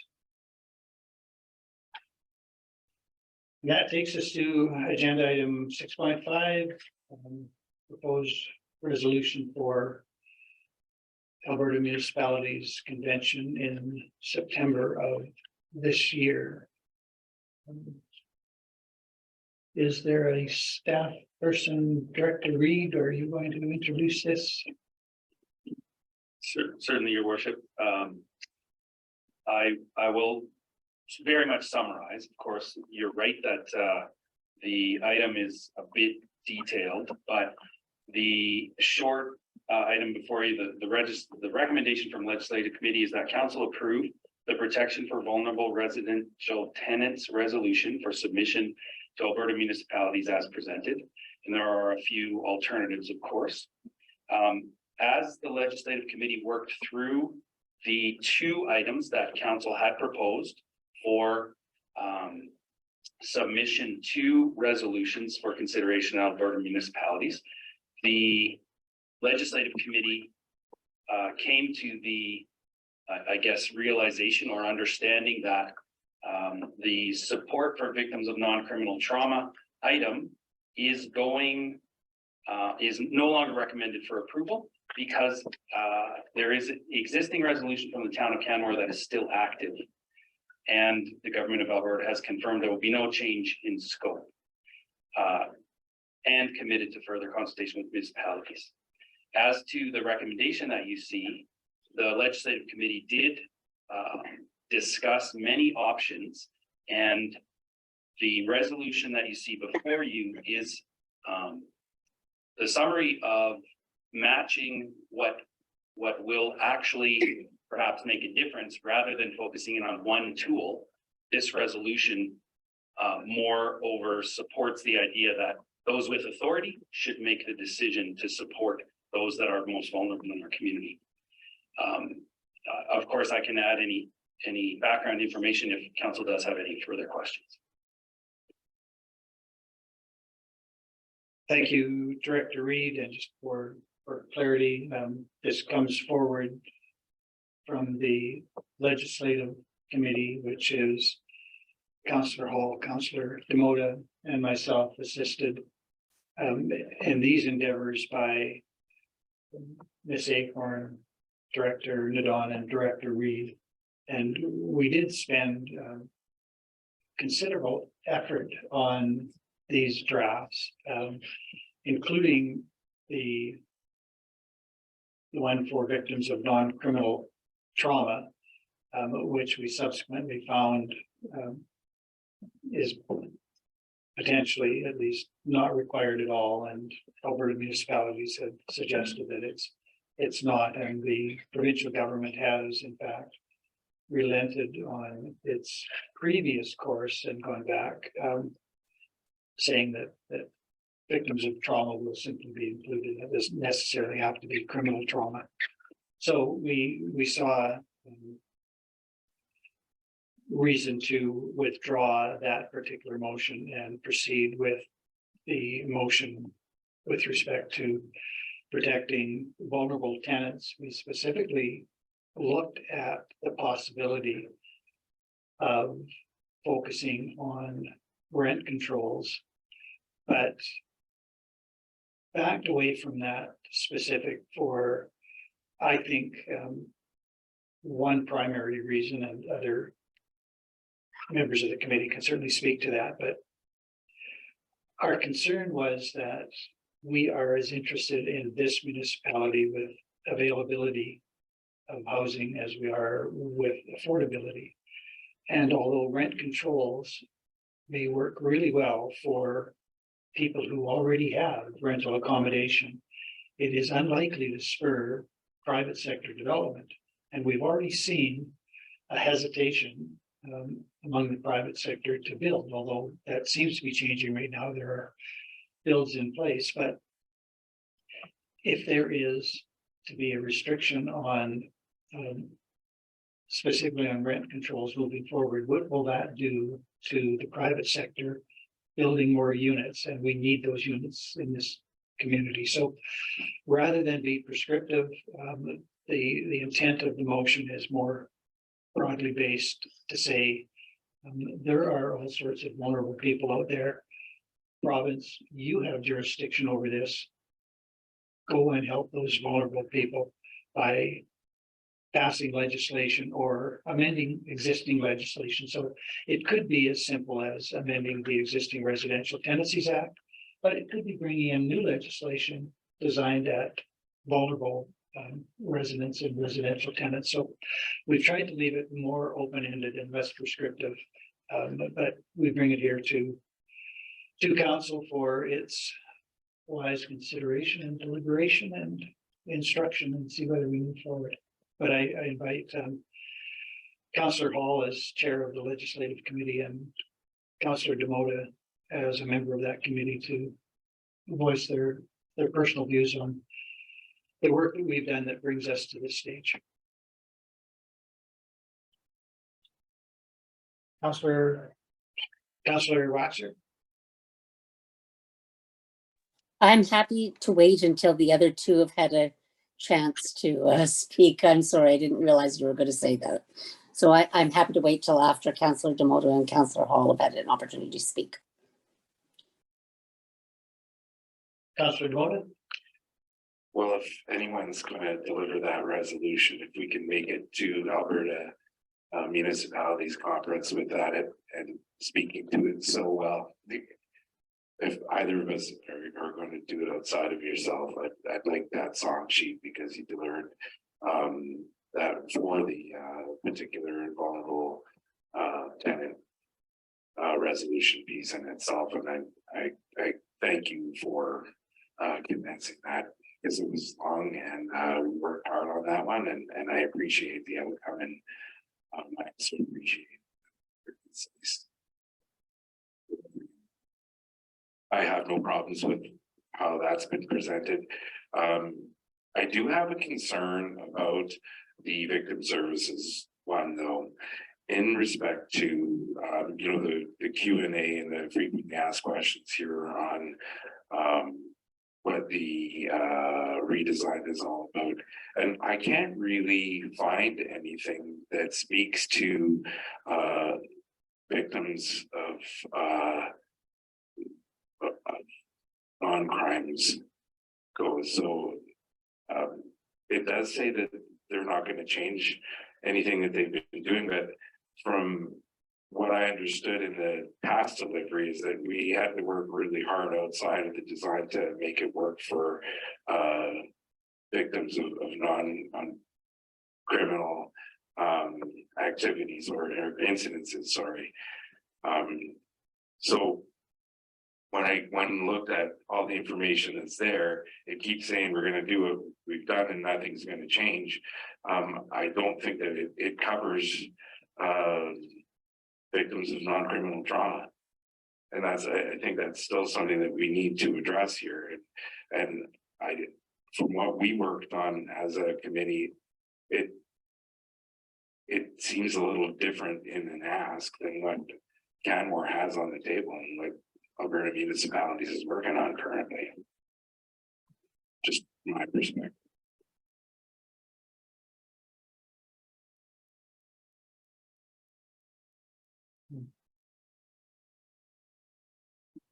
Just to speak to that, there is an email. I'm not sure if it's been broadly circulated. Parts of it, I think, are in the RFD, but the Q&As that you've talked about, there is one, it looks like it's on page 10 of the provincial document. And the bullet says, will there be a reduction in scope of service in bracket, non-criminal and tragic events? And the short answer is no.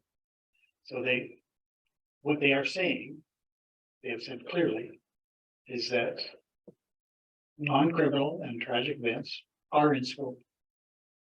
But you can debate whether that's so, but that's what they've said is so.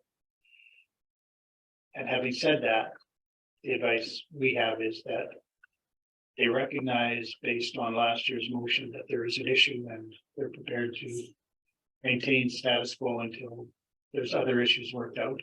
Some of them which revolve around the model, which has not been our focus necessarily. Our focus was on what's in scope and what's out of scope, and to ensure that the trauma that is so often visited upon people in our municipality is non-criminal trauma.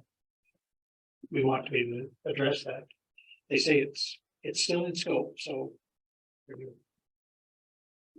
If I may follow up, yeah, I guess it depends on how you read it, because if you're going to reduce something that doesn't exist, then you're not reducing anything at all. And if you look at the answer, there will be no reduction in the services currently provided. So I know that Councillor Waxer has a lot of experience and background on this, so unless you know, she sees that differently, I'm just very apprehensive on how I understand it and going forward, because I still think that there's a different ask that I thought initially on the table.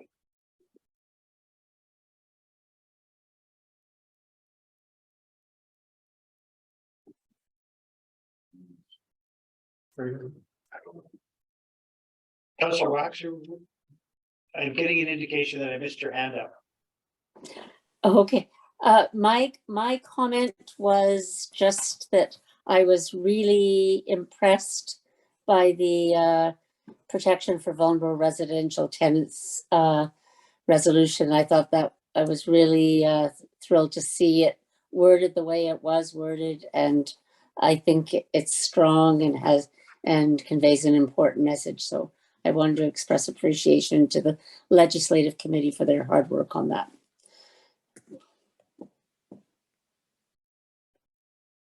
Councillor Hall. Thank you, Mayor Ireland. Speaking for the resolution for protection of vulnerable residents, tenants. I am also seeing it here in front of me. It looks really good, and I'm quite happy with it too. And it's funny because as we were writing it, I knew that Councillor Boxer would like a lot of the wording. Because we do have a town full of vulnerable residential tenants. Like I would probably guess that most are vulnerable because nothing seems very solid. And this definitely speaks to what our community needs, but it looks really good, and I definitely want to thank Director Nadon for her very hard work on this. Councillor Moore? Yeah, just, I wanted to say that I didn't want for us to take all the credit as legislative committee, and that committee is supported by some really good people. We had some great conversations, and what I like to refer to as spitballing, but our construction of this really came from a lot of help from our CAO when he was there initially, and then acting CAO, and then of course Director Reed as acting CEO and Director Ned. So like we had a lot of support, and I'd like to acknowledge Ms. Acorn too for all the background work that she helped get the information to us. So it's been a collective effort, and I'm proud of what we have in front of us. Go ahead, Councillor. I wanted to add to that. I do know that we have residents in Jasper that do experience homelessness. It doesn't look like it does in other areas, but we absolutely do. And I just wanted to point that out. Councillor Demoda. I guess the next step would be, if we're going to move forward on this one, is finding another community to second this. I'm hoping it's not going to be that difficult, but we have to understand what our approach is going to be and how we're going to get it out there with the confined timelines we have again, because we have to have this to Alberta municipalities by the end of May with the seconder. So that might be something for council to consider, who a good fit might be, or what ways do we find out who wants to help support this as well. I'm not sure about the next step. So on that, you're absolutely right, that assuming that this council approves the motion and is prepared to submit this resolution, we need a seconder. So I would suggest that when a councillor is prepared to make a motion, that they make the motion to approve the resolution for submission and direct administration to seek a seconder for the motion. And that would then allow administration to go to any one of our municipal colleagues and see whether they're prepared to make the motion. And we have some information that there are other municipalities considering similar types of motions. So I would think that it is likely that we will find a seconder, but we should direct administration to start that process in connection with our approval of the submission.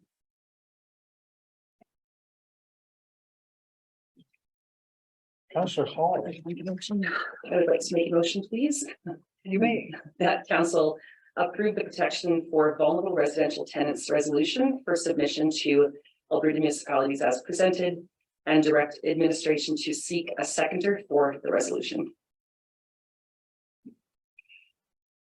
And Mr. Given, is that sufficient for your purposes? Thank you for that. Is there any debate on the motion? And we'll call the question. All those in favor? There are none opposed. I'm not sure that completes it. Councillor Demoda, are you interested in making an additional motion? Well, I sense that from the recommendation of administration and support from council, or maybe not wanting to move that piece forward.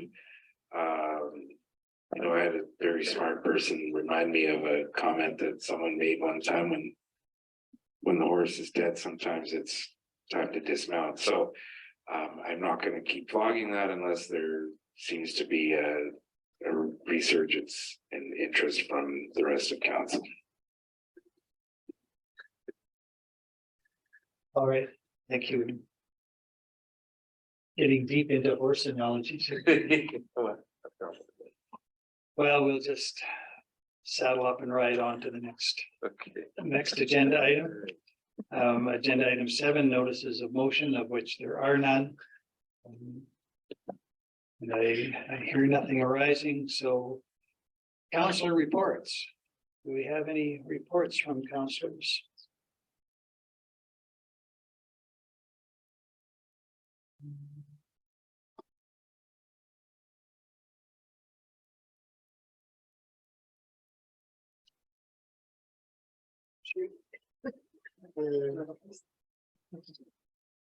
Councillor Paul. Thank you, Mayor Ireland. I attended community conversation last week, early childhood and school age. And programming is moving forward as it always does. Numbers are very up as far as programming. The pools has tons of swim lessons, which is great. The other thing that is super up is the food bank is now surpassing COVID numbers. So very happy with that new position in outreach, the outreach department for that. And I know that they had met with the food bank and the food society last week and are going to amalgamate, which is quite wonderful news. I also that evening attended the library board meeting and I met Alice Lettner for the first time, who came and gave a financial review report, and it was wonderful. And the library seems to be in really good shape. The speaker series that they've been hosting have been very, very well attended. And the tween takeover event that they do on Tuesdays. So last week I was here late, probably till about 3:30, and I walked upstairs and noticed, 13 little backpacks lined up, and I decided to pop upstairs and just see what it's all about. And I just want to commend Holly again for doing such an amazing job with that program. Pride story time in the library, which is coming up, which is this Friday at 10 a.m. I really want to encourage my council colleagues to be there because I will be reading a story. And back on the books for this summer is the garden tour. So that's pretty exciting news too. And that's going to be on July 22nd. And that's all for me. Thank you, Councillor Hall. Other reports?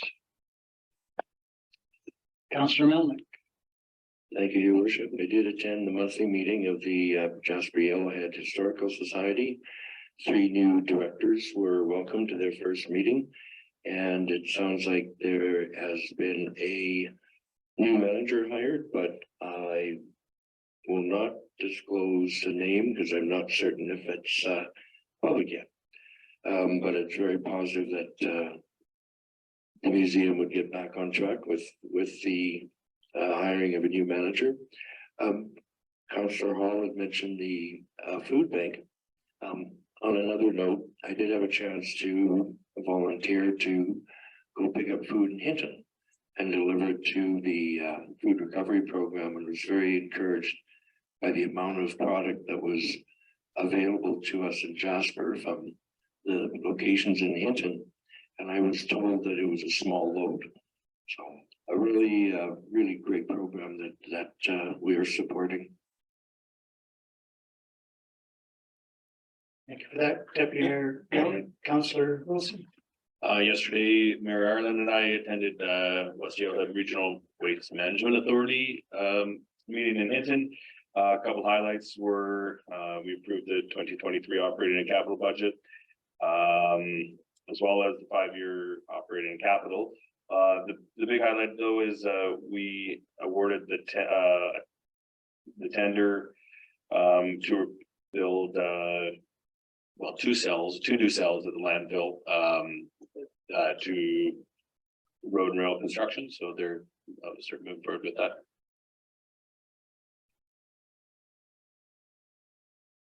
Thank you for that. Councillor Wilson, Councillor Calabrandi. I didn't have any meetings last week, but I have a busy week coming up this week. Tomorrow I go to Grand Cache to Victor Lake for the salt turning ceremony for the Kikino Lodge, the new Elders Lodge that we're hoping that will be open next year. And then on Thursday and Friday, I'm attending the elected officials conference at Clemson. Thank you for that. Sorry, Councillor Wilson. Sorry, just in addition, upcoming on this coming Thursday, the 27th is the recycling. I think it's on our agenda, maybe. Maybe it is. I can report, and as you heard earlier, the legislative committee has been in meetings twice recently because there was so much on the agenda we couldn't finish in one meeting, so we had to adjourn the meeting and come back the following week to finish those resolutions. There has not been an opportunity yet to report that Councillor Waxer, Councillor Melnick, Councillor Hall, and I, joined by our MP, Mr. Soroka, attended the business walk on April 5th, I think. And interesting from my perspective, I'm not sure that it was shared by all who went on the walk, but it was a really useful walk to go around and speak to the business owners or managers just to see how they're coping. We had some specific questions about how they've managed through the last couple of years. And I will say from my experience on this year's walk, the mood was really optimistic. I mean, businesses were talking about the amount of hours that owners and managers had to put in because of staffing shortages and other concerns. But there was a degree of optimism that was based, I think, on a number of factors. One is prospects for a stronger summer, but also I think in part the fact that people are proud that they have survived the most difficult of times, and having survived that, they have more confidence that they can face the future and get through, particularly when the future looks a bit brighter. So I found it to be a really positive experience. I interviewed recently with CBC, and there's an article out today, and it didn't capture at all the sense of optimism that I shared with them. But I think that degree of optimism is out there in the community, and it's proud to be part of that. So it was a really good session. I think it was really good for our MP to be part of that as well. He learned a lot.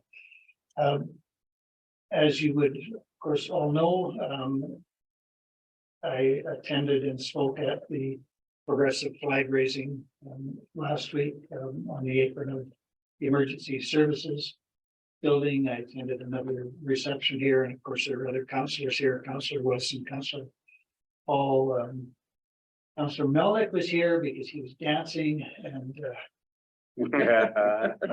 Councillor Helen Rampy, were you at both? You were at the one. I was at the flag raising. You were at the flag raising, yes. Anyway, it was a strong turnout. I'm happy to see it all. Councillor Demoda as well. So thank you for that. And Pride is off and running and doing well. Yesterday, apart from attending the West Elliott Regional Waste Management Authority Board meeting with Councillor Wilson, Mr. Given, and I had a couple of meetings with AMPI. AMPI was in town and collected a group of stakeholders in the community to discuss with them the development of their upcoming strategic plan. So they wanted to know what was on our minds. So they met individually with groups, and then they met collectively. And so Mr. Given and I met privately with them in the morning, and again in the afternoon, Councillor Councillor was in as well. So that certainly touches upon our strategic priority for building relationships. Certainly AMPI was interested in what it could do to assist us in our priorities. So a healthy meeting. And that is it for my report. Councillor Demoda.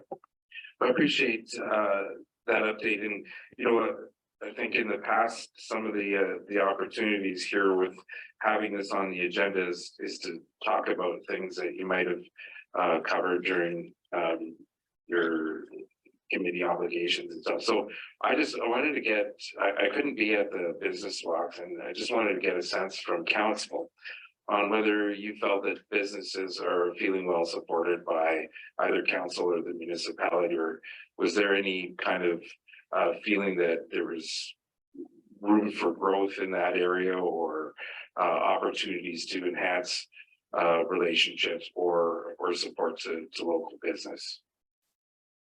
And I ask the question because it depends on who you talk to on whether, you know, you think people and our businesses and community are feeling supported. So I just wanted to get a sense if there's a gap there or a sense of a gap. Thank you for that. I've spoken extensively to my experience, so I would invite Councillor Melnick, Councillor Waxer, and Councillor Hall, who want to take part, to share any sense of that they might have received. Councillor Waxer. The one thing that stood out in my mind was a couple of businesses made made suggestions about an increased emphasis on shop local, although I'm not sure that it was or a campaign around shopping local, and I'm not sure if it was aimed at local council or at Community Futures, but that was a suggestion that came up twice in our travels.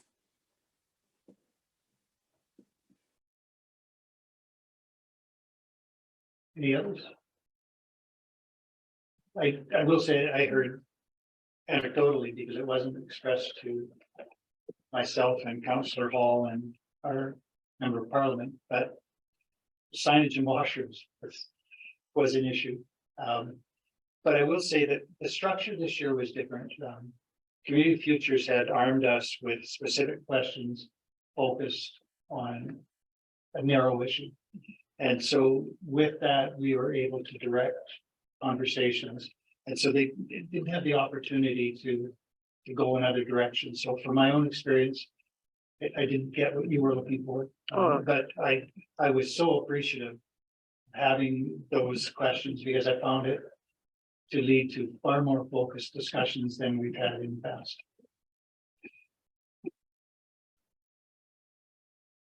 Deputy Mayor Melnick. Thank you, Your Worship. I think you expressed how I was going to respond to Councillor Demota in that we were asked to talk about labor and labor shortages and how that is affecting or how businesses feel going into the summer. And we were also requested to while being there as councillors, not necessarily advancing the type of questioning that I think you're looking for. So if it was offered, we would get that sense. But that wasn't the purpose of the business walk this year.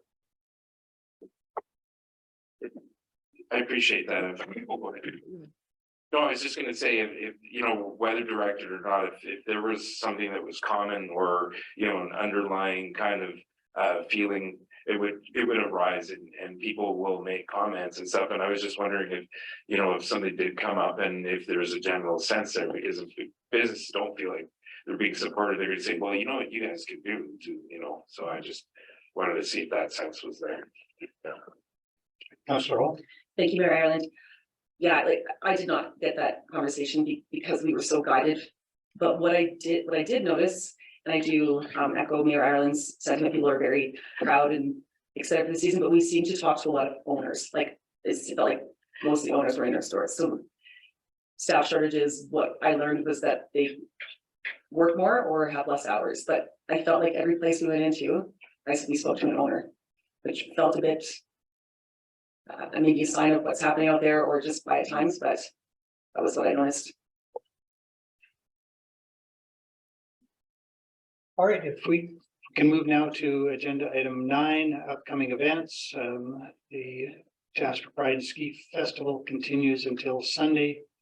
There is NETMA tomorrow, hosted by Pride at Papa George's Restaurant. The recycling,